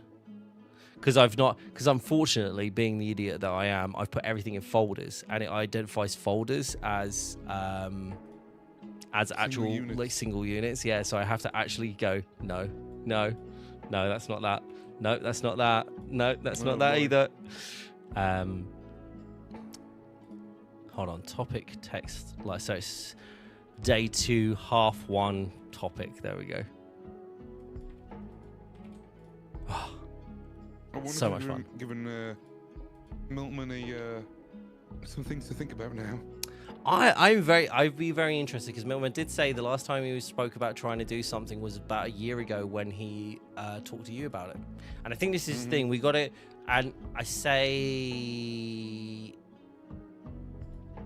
this in the nicest way. You gotta get off, if you're trying to go, you gotta get off your ass and get to it. And it sounds like really brutal just to put it like that, and I realize it does, but it is that factor, right? Like, it's like, and if it's like, oh well, I've been too busy streaming, stop streaming. Start that streaming day. I see we have this conversation that like come up so much online, a little less now, but this conversation comes up. Just go, how am I supposed to fit in YouTube and streaming and 9 to 5 and my family? It's like, what? Well, there's an easy answer to that. Family, first of all. Get rid of them because they're a dead weight. No, but you got to think about it. It's like, well, you've already answered your question, right? And that's the problem, right? A lot of people will sit there and go, like, I don't understand how this fits, right? It's really easy. You have to swap one of those things for another. You only have a certain amount of time in the day. You have the same amount of time in the day as everyone else, right? Now, there's multiple ways to do it. Okay, has anybody ever heard you've got the same amount of hours in the day as Beyonce has? You ever heard that? You heard that, Sam? Mm-hmm. Okay. It's true. Except Beyonce, and then what the retort is, which I love because it's right, but it's also wrong. The retort is, yeah, well, Beyonce has a personal trainer, Beyonce has this, and Beyonce has that, and like she, people that cook for her, people who manage her diet and do this sort of stuff. Yes, she does. Is that an excuse for you doing it, or is that a reason for you not being able to do it? Because when you look at it, did Beyonce start with somebody who cooked and cleaned and did personal training and all this stuff? No, that's not how that works, right? You build that stuff. Same way as Sam right now, and I think you've talked about this publicly, right? What your goals are with your channels. Yeah. Yeah. So, Sam, and I'm looking at doing this now as well. Like, now I'm like, my bills are covered by my full-time job. I want to get an editor. And I already have an editor in mind. And I weirdly stumbled on somebody who's been my friend for years, who I think is be a fantastic writer for my videos. That's what I want to do. I don't want to get involved. I don't want to write the videos anymore. I don't want to write them. I want to go, this is a topic I want to talk about because there's value here. Write me something that makes sense from a YouTube video perspective, and then everything else that I want to do, I'll do. But if you're doing it on this specific program, or a tool, or a thing, go find out about that tool. Go research it for me. Go write me a script. I'll then deliver the script. Send that to the editor. The editor will edit it for me. I say, I want it to do this, that, and the other. That's the objective. Boom, done. Then I'll do the thumbnails because I like doing thumbnails. And I need to learn a lot more about thumbnails. And then I'll upload the video and do everything like that. Done. But they're only able to do that because the past 5 years of building up passive revenue that allows me to do that, even though I'm not streaming as much. You know, you have to get there, right? So how do you do it? You got the same amount of hours, right? Same amount of hours as everybody else. Oh, I'm streaming. Or I've got this and I've got all these other. Find what time you have and then use it as efficiently and effectively as you can. And I don't mean do it to the point of burning out. If it isn't for you and you haven't got the time available, just realize it's going to take you longer. If you have half the time, it's probably going to take you 4 times as long, not twice as long, 4 times as long as it will with other people, because momentum is a thing as well. You got to just understand that your journey will be different based on what your situation is, right? But if you have very little time available to you, use it as best as you can. I'll be completely honest with you guys, and this is and I can say this because hopefully my boss isn't here. But he's actually said this. Actually, I'm saying this to my boss isn't here. He's actually even said it, and he said this should be a thing. I'm doing content stuff for Corsair. You can bet your ass that I'm using every possible connection that I can make there as a connection that I can make for my personal brand, and vice versa, right? So every time I'm using any hour in my day, it's to hit multiple points. There's no point in me going, okay, well, I'm going to do one thing and it's only going to do one thing, right? I'm using my time as efficiently as I can, as best as I can everywhere. Kill 2 birds with 1 stone and stream on YouTube. Boom, then you're doing content and streaming. That's not how that works. No. It's not how that works. It's not how it works. It's how you deliver the content. Because the thing is, Twitch is fine, right? Everyone's like, oh, you can't grow on Twitch. You can grow on Twitch. You can grow on Twitch. You just got to do stuff elsewhere too. Same with everything. You won't, if you go live on YouTube and you do the exact same thing that you do on Twitch, you're not going anywhere, right? You got to create stuff that exists outside of it, right? Discoverable stuff. Streams aren't that discoverable on YouTube by comparison. And anytime I say to somebody, oh, creating content on YouTube's better, they're like, oh, streaming isn't better. It's like, no, I didn't say streaming was better, did I? I said creating content. Multi-format content, multi-format and multi-platform content creation is where it is nowadays. You gotta be everywhere. And that stuff's hard, right? But what do? You spend time getting processes and putting processes in place and elements in place to understand where your time is best spent. People are out here going, it's I can't spend all my time doing all of this. Okay, don't spend all your time doing all of it. Take the time from there, put it there instead. Do you see more results there? Put more time there. Oh, but I like that. Okay, fine. Carry on doing that. If you like it, if you want to make it fun and enjoyable and just that be your only focus, that's fine. Do you want to make a business? Do you want to make it full time? Put your time there. Oh, that doesn't sound like a lot of fun. Weird. Hard work. It's not always fun. I don't think Bomatang heard me what I said. Say again, sorry. I don't think Bomatang heard me when I said that. No. I think streamers shouldn't stream. Well, creators shouldn't stream until they have about 1,000 subscribers on YouTube. Because the main reason being is that I've got my own thoughts on this. It's not exactly relevant, but I think that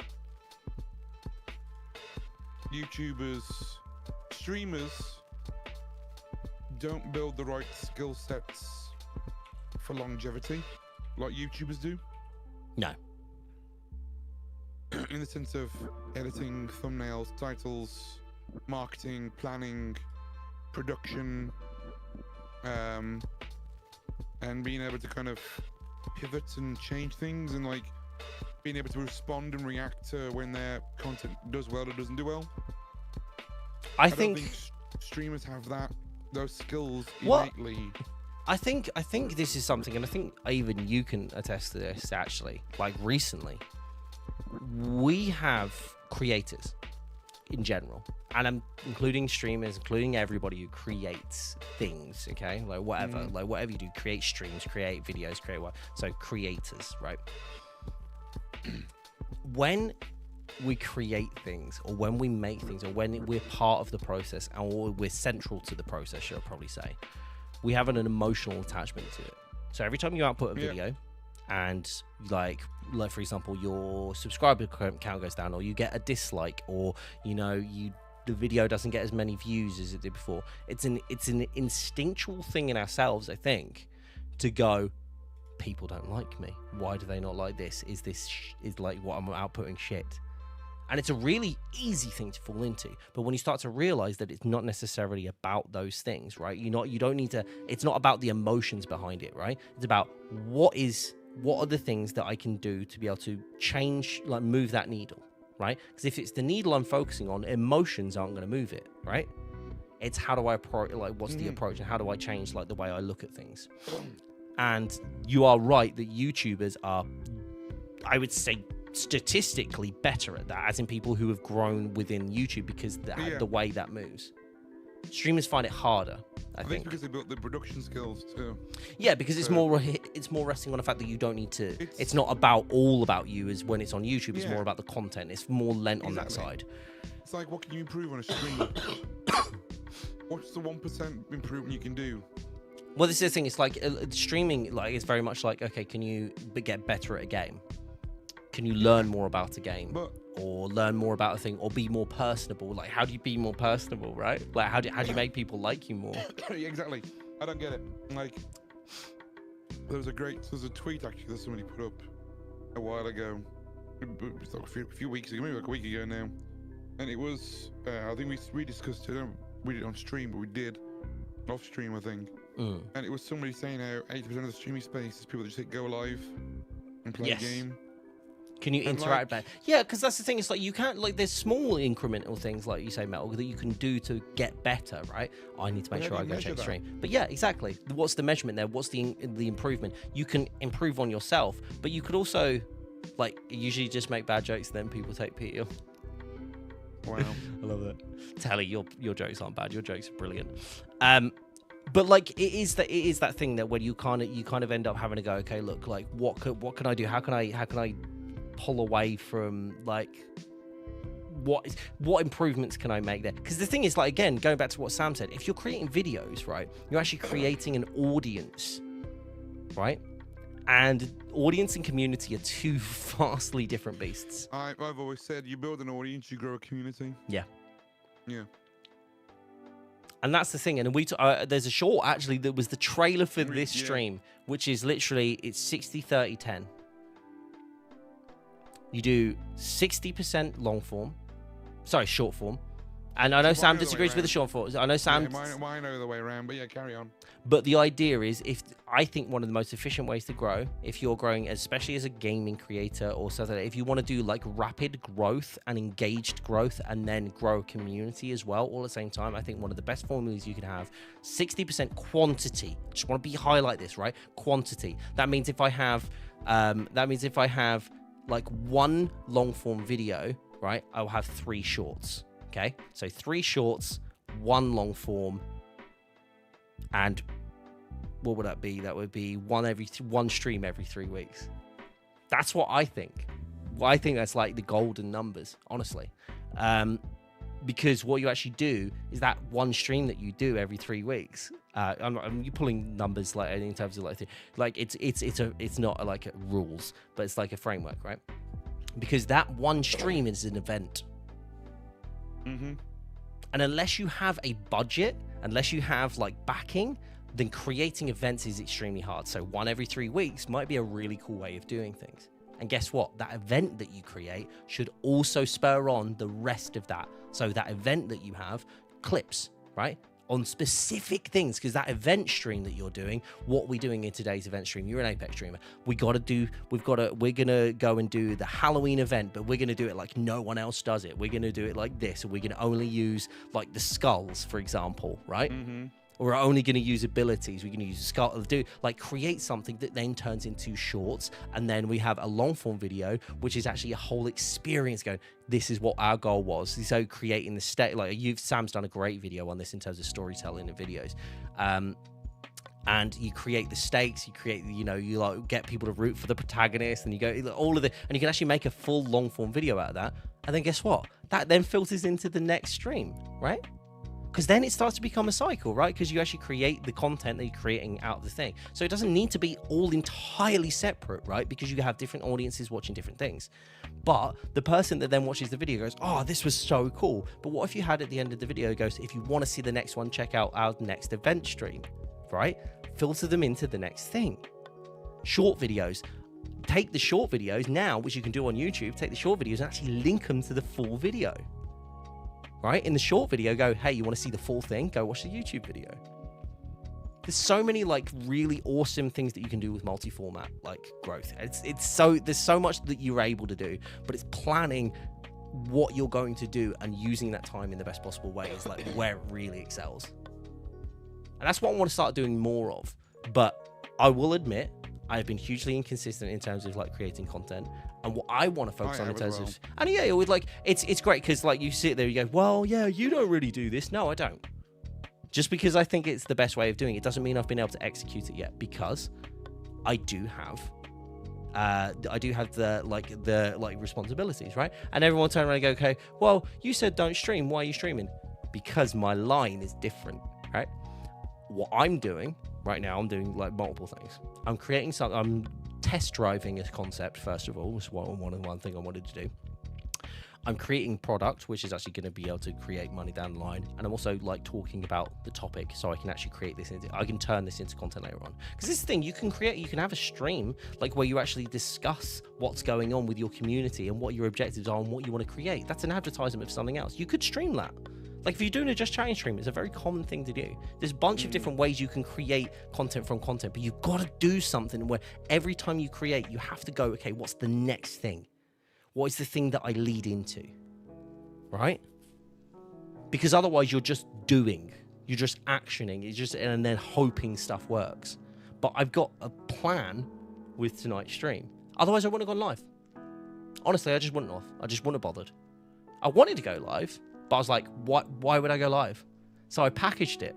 I was like, I want to show people how I'm trying to make more money and how they can make more money.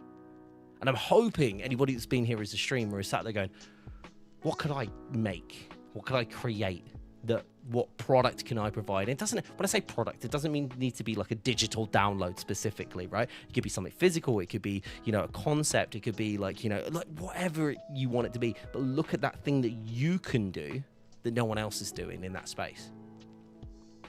Because that's what actually attracts people into your areas, like into your communities, into your audience, So yeah, if that's my goal with today's stream. And I want to start doing more of that.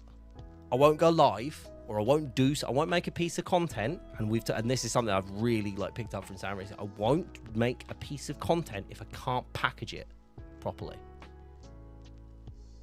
And a lot of it is going to be trial and failure, because I don't think I've packaged this quite as well as I was hoping to. But I'll learn, and I'll take it for the next one. We get better. Incremental improvements. Because that's the thing. I think I'm not going out and expecting you to go make the perfect product and do it perfectly for the rest of the time. You're going to make mistakes. Everybody does. But yeah. Anyway, that was what I wanted to talk about. Realised I waffled for a bit there. It's all good. Excuse me. I may have to dip because I'm getting a bit tired. No worries. I'm not going to be around. I'm not going to be around for too much longer, and I do need to grab myself another drink, so I'm going to go do that. But I will bid you farewell for a bit, Sam. Sure, guys. Thank you all for hanging out, and yeah, I'll see you all around soon. Take care, mate. Catch you in a bit. Bye. Bye. Right. Let me grab a drink, folks. I'm going to. I'll be 2 seconds.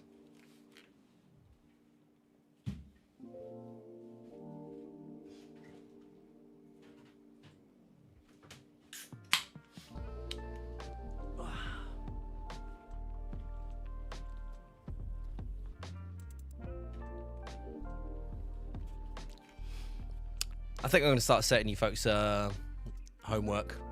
Next time we do a stream, I want to hear what your product idea is. Well, maybe not the idea, or if you've come up with an idea, should I say. And so I always find it interesting. People get protective of their ideas. So I'm like, well, if you just go and do it already, you wouldn't have to be protective, right? It's a cheeky one, but it's true. It's true. Do we half day? Yo, it's a visibility. Okay.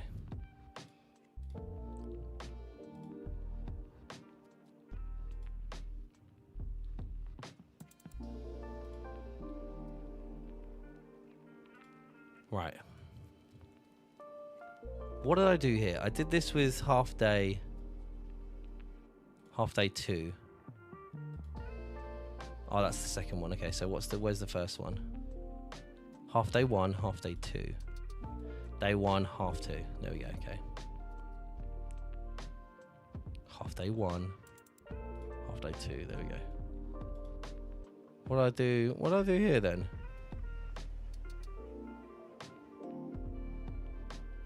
Half 2. Cancel, cancel, cancel.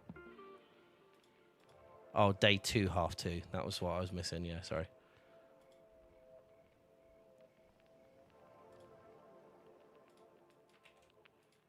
Day 2, half 1. There we go. Then, what was this one?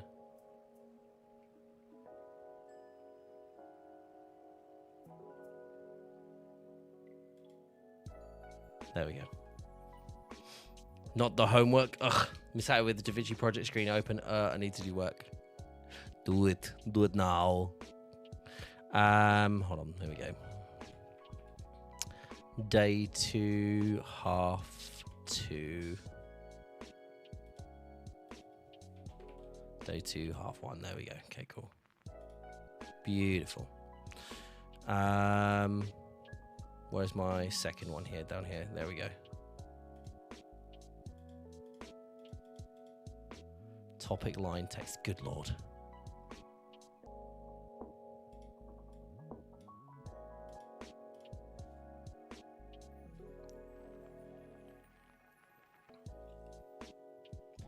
This is going to be interesting, by the way. It's going to be really interesting once I've done this. Shall I show you guys how this works real quick? Shall I give you a bit of an idea? Well, let me finish day 2, and I'll show you how this works, because I think you're really going to like this. This is it's been a very interesting project I've been working on. So I've been doing a lot of work, content pieces at work, and it's kind of like spurred on this idea of what I'm doing here. And it's really kind of inspired me to be able to actually start using stuff that like I just don't see used that much anywhere else. And some people might love this, some people might hate this. There's going to be the Photoshop version available for everybody just to edit. But if you don't know too much about Photoshop, if you're like, hey, how do this is like really complex and it's going to take me ages, this is going to blow your mind, honestly. There we go.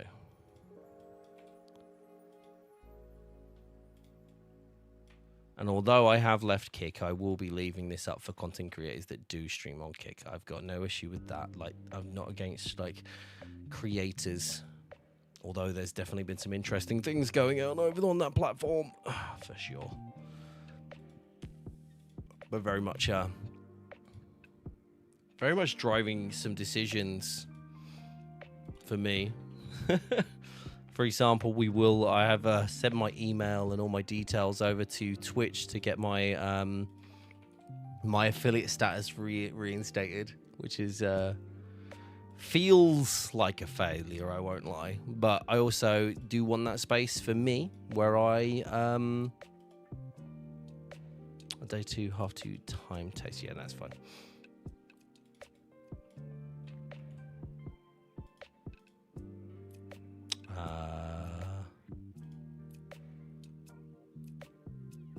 Wait, that's not right, is it? Aha. Day 2, day text. There we go. My bad. I was wondering how to get enabled. You just go through the support form, my friend. Would you like the link?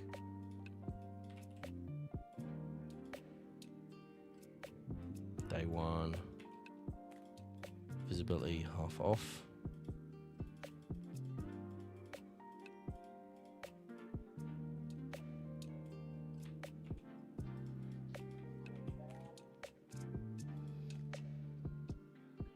I just wish I could do both YouTube and Twitch, but what they don't know won't hurt them. Are you going to try... sorry. Are you gonna try to simulcast? I've been debating it, but also I don't know. Oh, I've been reinstated. That's actually hilarious. I've been reinstated as we speak. I've been reinstated. Yeah, I can go through affiliate onboarding again. Yep. Yeah, I'm back. I need to reset everything up, but yeah, that exists now. That's quite funny.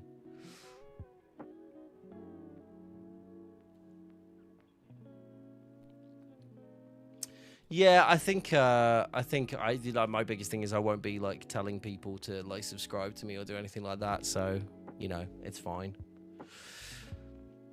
But I think having the option of like doing gaming creation again, like focusing on creating games again, is going to be a thing for me, you know.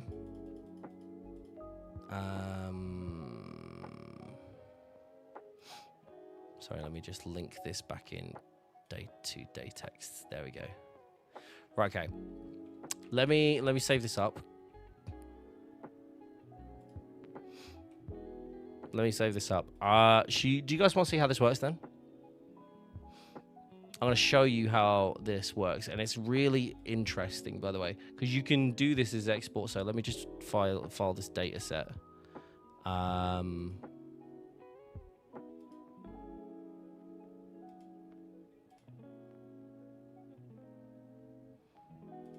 on. Here we go.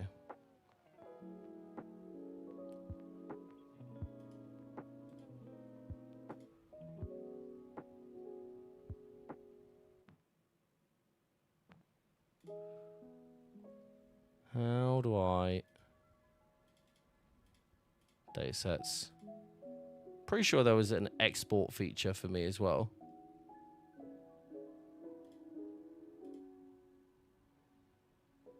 Hold on. This is why I need to make sure that I'm not doing what I'm doing at export. Dataset.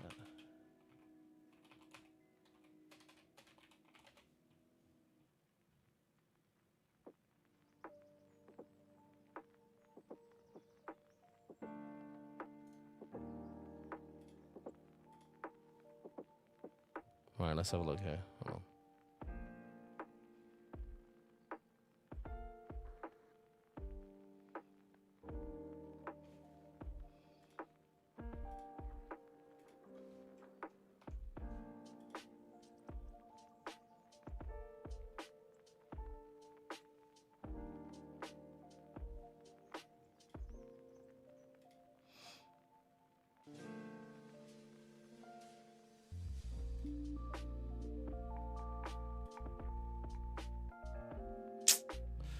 No, that's not right.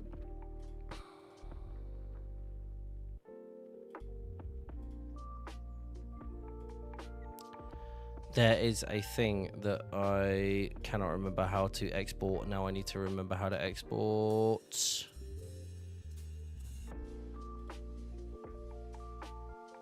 Okay, I'll figure that out later. We don't need to do that bit for this anyway.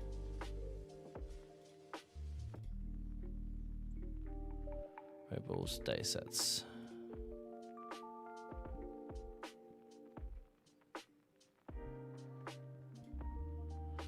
Oh, I think I have to. I think I actually have to output these. That's fine. Like I can do the. I actually do the template anyway, so that's all good. Let me show you this. Let me bring this up. Let's just bring this up so we can do this. Oh, I don't have Excel on this PC. Fantastic. Just great news. As much as I've been enjoyed YouTube, the amount of people I know and the connection I made is probably just way stronger on Twitch. Yeah, that's fair. I think that's fair. That's community, right? That's community building. This is where this is where we create the difference between the audience and the community, right? And I think that's the focus, right? That's one of the things that I think as creators, we need to be super aware of in general, right? Because we kind of like, this is a thing that I fall into, right? I'm like, what is this thing, you know, like what is the objective here, like what am I doing, what am I trying to achieve from this? And it's like there's different things that I'm doing. Hold on, let me just go to definition, by the way.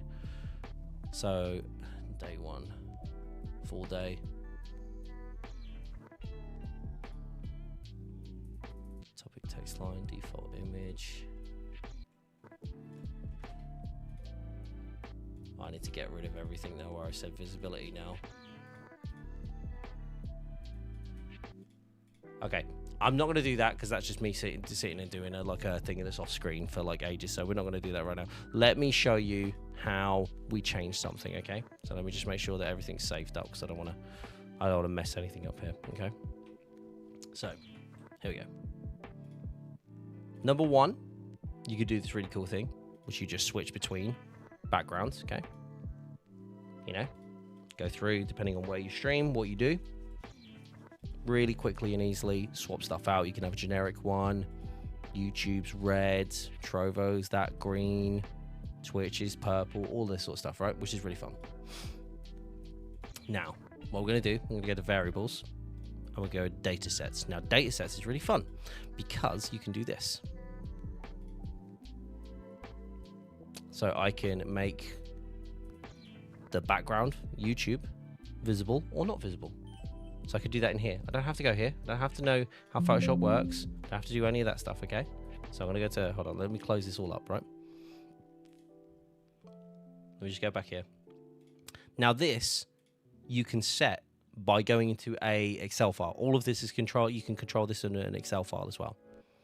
Do I want it visible or do I want it invisible? And you can just select it with the drop down, okay? So the entire thing would be like, which background do you want, right? And we're going to set up a Excel file that just manages all of this. You're like, okay, well, cool. That's fantastic, but whatever. Yeah, whatever. Okay, cool. But I want to change the link. So here, so we'll say twitch.tv and let's go. So I'll go bomb tank, yeah? So I'm just typing that in here. Now I'm going to go into the things or anything like that.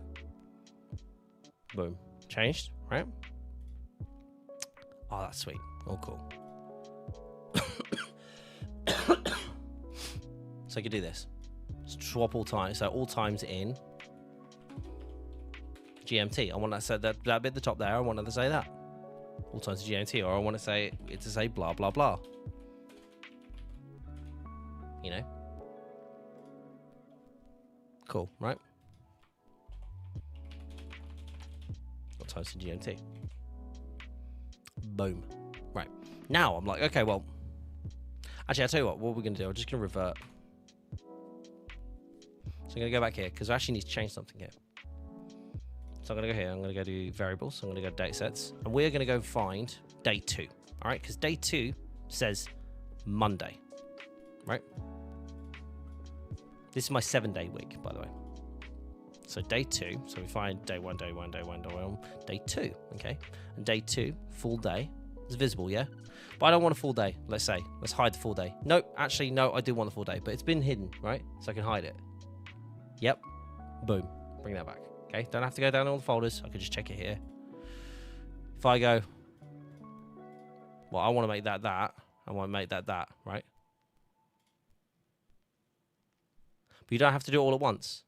Sorry, like one by one. I can literally go through and I can define all these variables, hit apply, and it changes it all. Okay? Now, here comes the fun bit. So day 2 says Monday. And that says Monday in every variation. So let me just show you. So I'll turn off full day, okay? And I'm going to put on half day 1. I'm going to turn half day 1 on. I'm going to turn half day... Sorry, apologies. Day 2, half 2. I'm going to turn those both on, okay? There you go. So I've got those.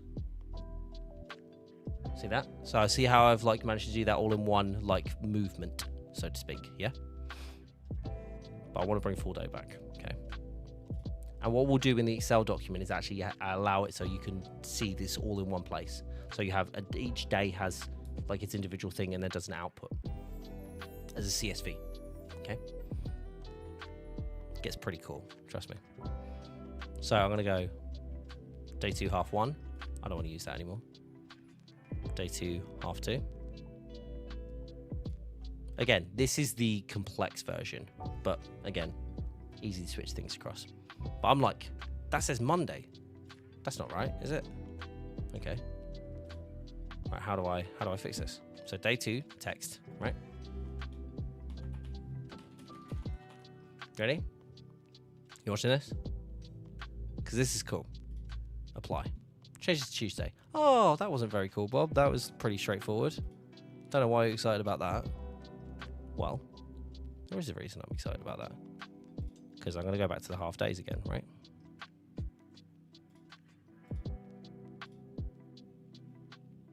See how they both say two? So I can define across the entire thing, because those are all linked.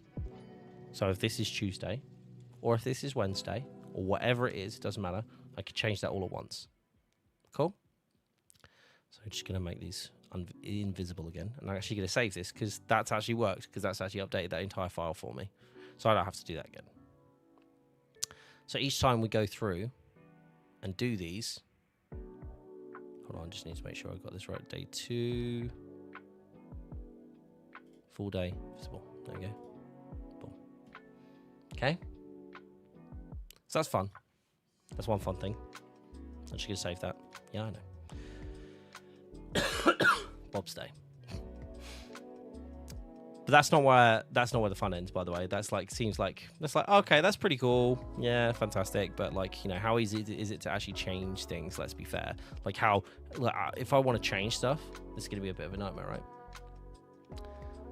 It's actually, we're going to do, Fate, we're doing it the other way around. We're doing Thank Bob It's Friday. Yeah, you can do split version. No worries, Milkman. Take care, pal. All the best, bud. But let me show you this. So you're like, okay, I want to change the image on the first one. I'm going to select a file. I'm going to find a really random, I think I've got a picture of Thor in here somewhere. Let me use this Darksiders one. Okay, so this is just a random Darksiders image. Ready? Okay, so I'm just going to select this, just in my thingy. But basically, you just get an image. Okay, you ready? I've done it in the wrong place. Sorry, that was a bad example. I did it in the wrong place. And what have I done now? What have I done here? Sorry. Broke something there. I don't know what was going on.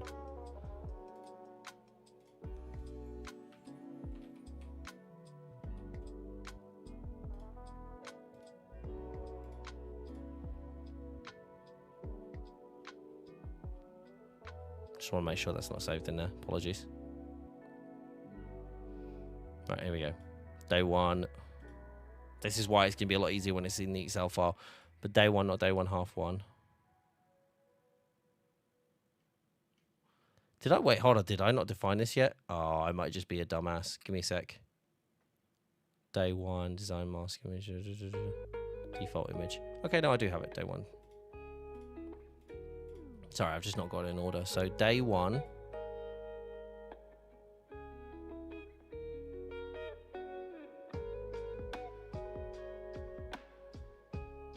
There we go. Sorry, it's just not in order. It's not in order here, which is annoying. It's like it will be when it's in the Excel file. So here we go. Let me just do that again. Like, it's going to be a lot less like impactful now, I think, but still. So here we go. Boom. So that image is pulled through and it's cut automatically as is. Now, there's 2 ways of doing it. We can actually do this. You can define it. You're like, okay, well, that didn't work the way I wanted it to. It's like, oh, well, that image doesn't look the way I want it to. It's fine. Fit. Okay. So now we're going to go back. We're going to go back to data sets. We're going to find our day 1 again. Okay. Select the file. I'm hoping this works. First time I'm trying this. Boop. So you have it fit like that. Cool. You could define how you want this done. You could define how you want it to like show up. You want to do fill? So let's do fill. We're going to do the same thing again. Go ahead and grab it. Go and grab our image. And you can do this. You can play around with it as much as you like. Oh, that was actually done. That one's actually gone to the fill. That's annoying. Same as fill there. Or conform. Actually, I don't know if how conform works. Let's try conform. I haven't tried conform yet. The idea is you can basically just have the image and drop it in, right? And it will fit and it will cut as and when you need it to. Do I need to select a different file? Let's try Thor. Ah, my bad. I understand why. So this is why. Hold on. Now I need to. Right, and then we should be able to try this now, in theory. Ah, okay. Cool. All right. I need to revert back. And the reason I'll show... Oh, there we go. Fantastic. Because we did actually, like, save it through. So I'm going to go do this again. And this is what... So basically, what this is highlighted an issue that I have. I need to make sure there's a default. So data sets. So we're actually going to go here. So this is the one of the slight things here. But let me show you the fill version.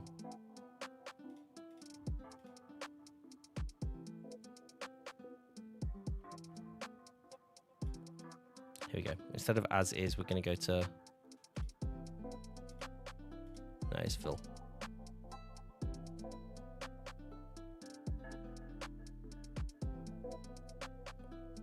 Here we go. Actually, might need to change it to fill instead of as is, but we'll have a look real quick. So we just use the same one. Yeah, there you go. I need to change it to fill. I've got it on as is, but it needs to be fill.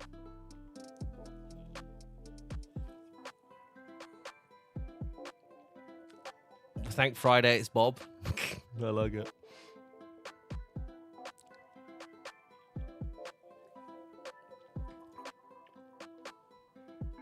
But I think we are going to go with the TBIF, to be honest, mate. But you see how, like, really easy that was to just, like, power up, like, and just get ready. And I think that's the thing. It's like when you're able, what I'm hoping to be able to do is going forward, because you won't actually change the Photoshop document. Because that's the thing. Everyone's like, okay, well, like, because what I've kind of like looked at, what you essentially go like, well, once you've done it once, and if it messes up or anything goes wrong, like, that's a problem, right? It's not, because the beauty of this is you don't ever change the actual end template. You only change, anything you change is the Excel file that comes with it, and then each time you just open up the basic file, put all your data in, load it up, and it's done. It's just done. And that's the real beauty of this whole thing, is the fact that it's always the same file. You could just import your own images, right? Like, do I want to have like this one selected or that one selected, this and that and the other? You could do that, like, just in the one Excel file.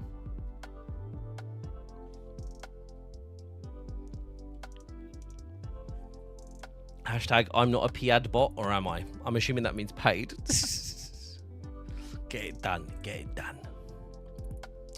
Let me just do... I'm going to do a couple of edits here, though.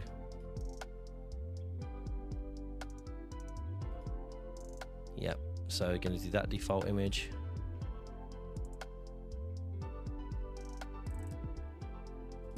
Image. Fill.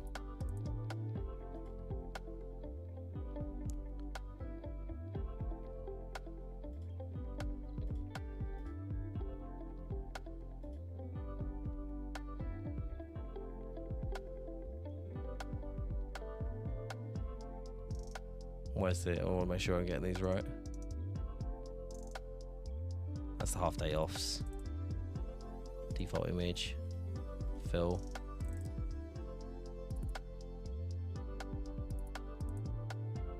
Default image. Fill.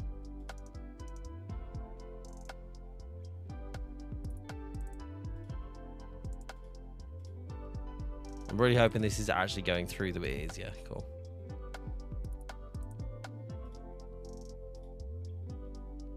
So let's just go back and double check these. Yeah, okay, cool. Go. We'll save that one up. No worries, Sam. I'll get it, bud. It's all good. Tag Sam in. Looking a bit. No worries, buddy. I think to be honest, I'm going to be off in about 10 minutes anyway, because I said I'm going to keep to the streams, and I noticed that that's definitely when I hit the 3-hour mark in the evenings. That's definitely when I start to flag a little. But no, it's been good. I think we've had some good conversations. I really want to see if people take anything away from this and look at doing things like for content. But I do want to take this stream and turn it into a video and turn it into like actually creating some like interesting things, you know.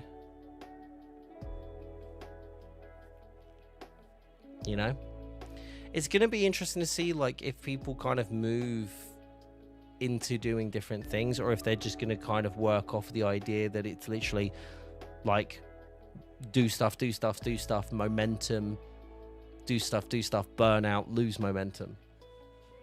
Do you know what I mean?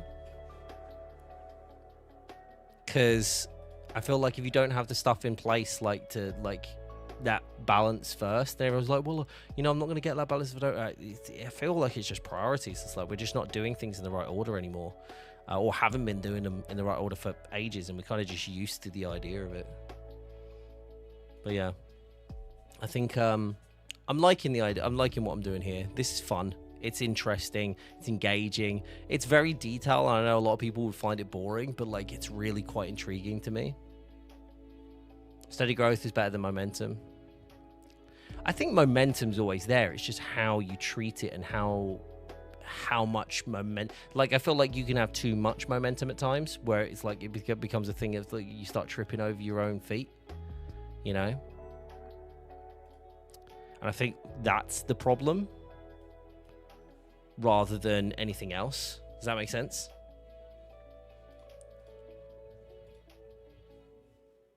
I want to make sure I do this Excel file as well. It's going to be a hoot. To be fair, if as soon as I do one, then the rest are absolutely fine. It's just get the first one done.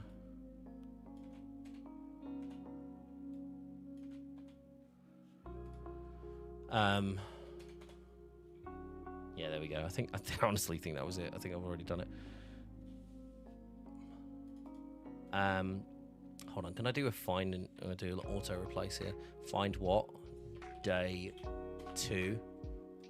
And replace it with day 1, and then just do that again in a second. This seems a bit stupid for me to do all this, doesn't it?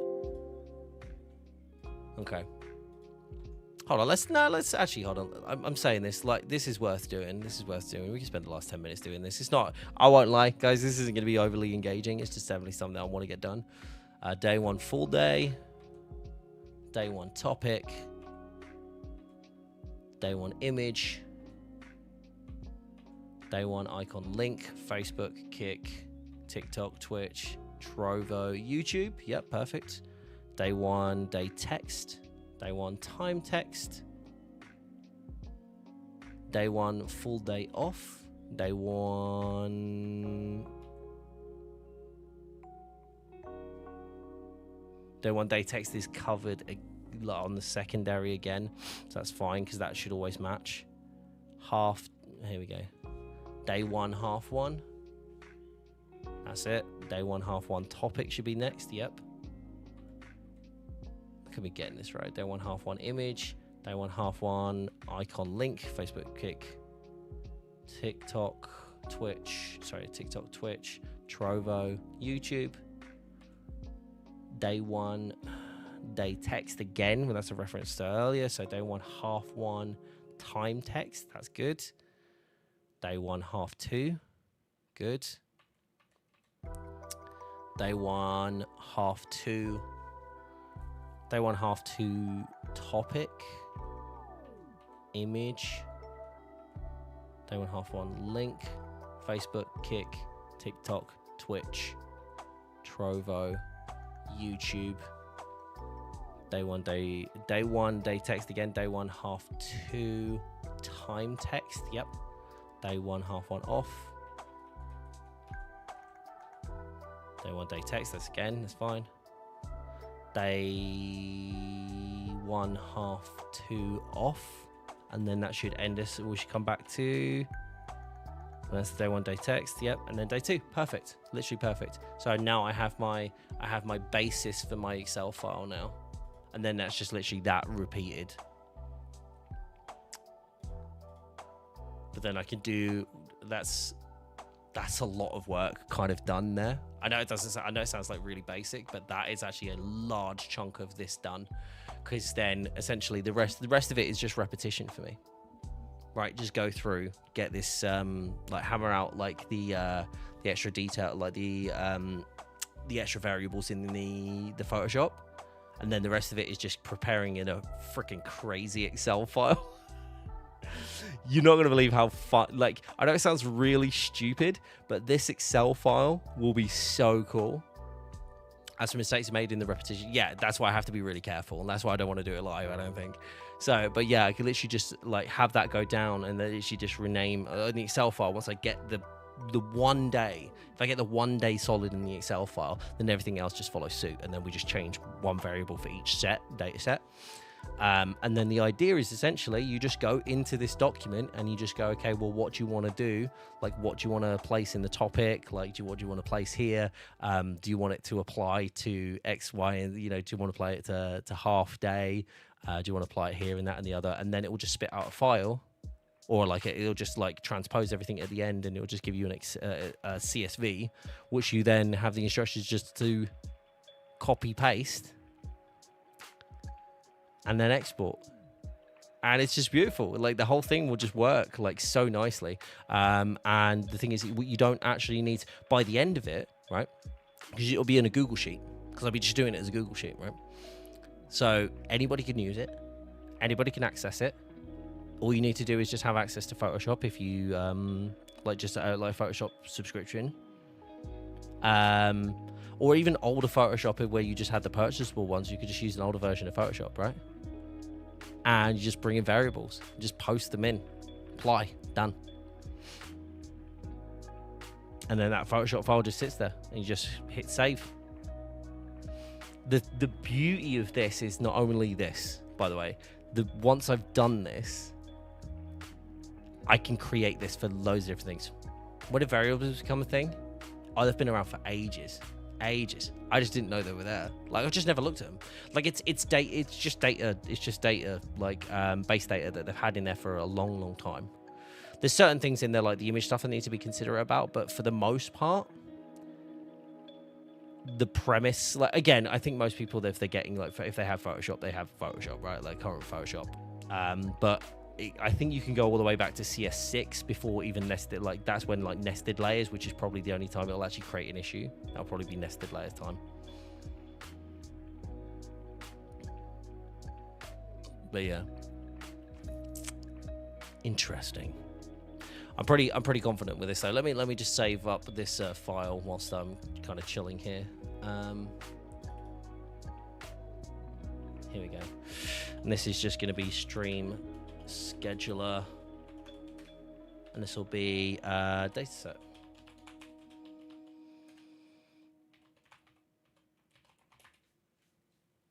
Because again, the beauty of this, this is why it gets really exciting for me, because you don't have to have a ton of PSD files. It's one PSD. You don't have to save 20 different variations, right? And you don't have to save, like, the thing is like, oh, okay, well, I have to, because it's the same template, I have to edit it every time. No, you just take your previous Excel file, copy that Excel file, and then save that and change that. Just change like the week on it. I'm going to do all of my stuff like this. Like, I'm going to use this because I know how much quicker this is. So I'll literally just prep everything and just drop it in. Because you don't have to look at a Photoshop document and paste everything in specifically, do this that way and this and that way. It's like, you don't have to. You don't have to do any of that. You just go into an Excel file, which is and the Excel file, I'm going to make it look nice and pretty. So you literally just go, boop, boop, boop. Yeah. And I think do you know what I think would be really cool, Sam? I think, like, there's, like, loads of different, I think I want to apply the way that I'm using variables here in, like, loads of different perspectives. Oh, I just had a moment, which I'll talk to you about off stream. I just had a moment, the thing that I can make with the variables, which is mad. Just kind of fired off in my brain. I just was like, wait a second. But yeah, no, I'm reckoning this is probably gonna be my most innovative. Yeah, write it down. Good. I've got a little book now as well. I've got my little Corsair book. Gonna put the back page as the idea page. Yeah, I'm staying on after stream. Yeah, I was gonna go watch something with Lise, but she's not messaged me, so I'm not going to now. She's probably asleep.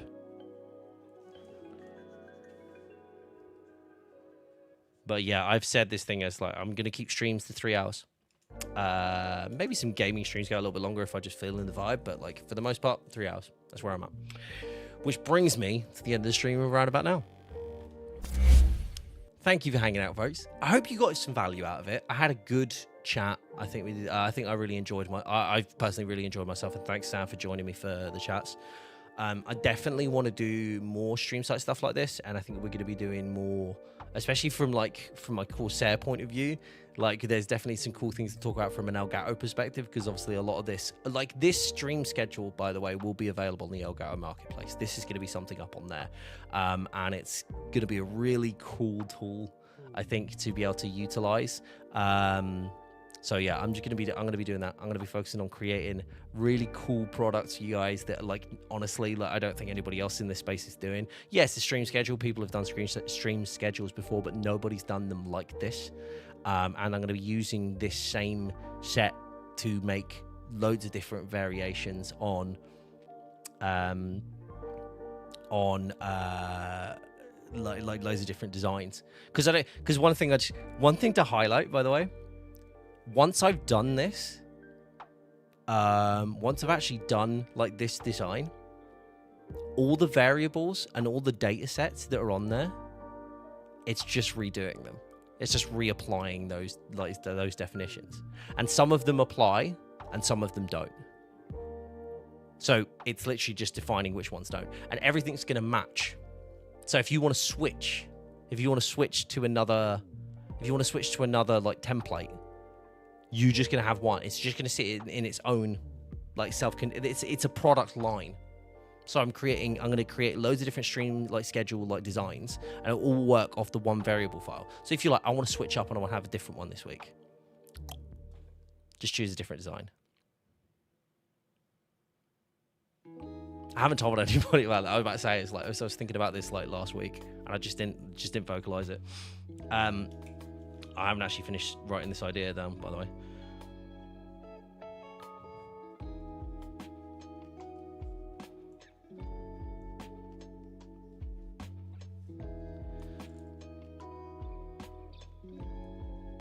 Need to make sure I write this down, otherwise I forget.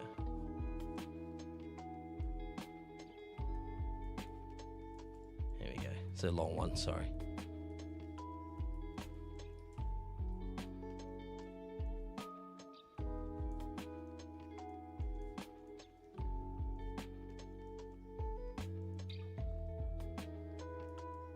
Very long one.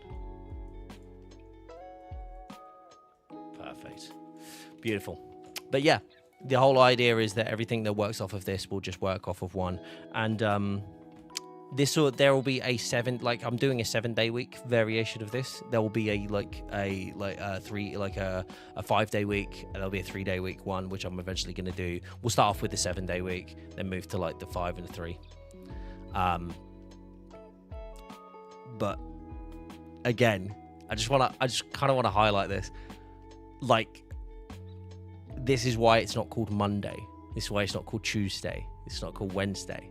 This day 1, 2, 3, 4, 5, 6, 7. So if you want to change your template, your day 3 template is just going to be day 1, 2, 3. So I'm not going to change any of these things. They'll just use the same variable. So day 3 will just capture the first, like, what you would traditionally define as Monday, Tuesday, Wednesday. So it's just, you're using the same one? Brilliant. Just straight off. Just swap it. Yeah, the way I'm doing data-driven design now, I think my old bosses would be very proud. Because it's just efficiency. It's just looking at that efficiency and going, okay, how do we do this without and make it really simple for people? And this is how you make products nowadays. How do we take something that's been done, make it easier, make it better, faster, like find that point that you want to kind of like do that on. Yeah, variables are changing my world.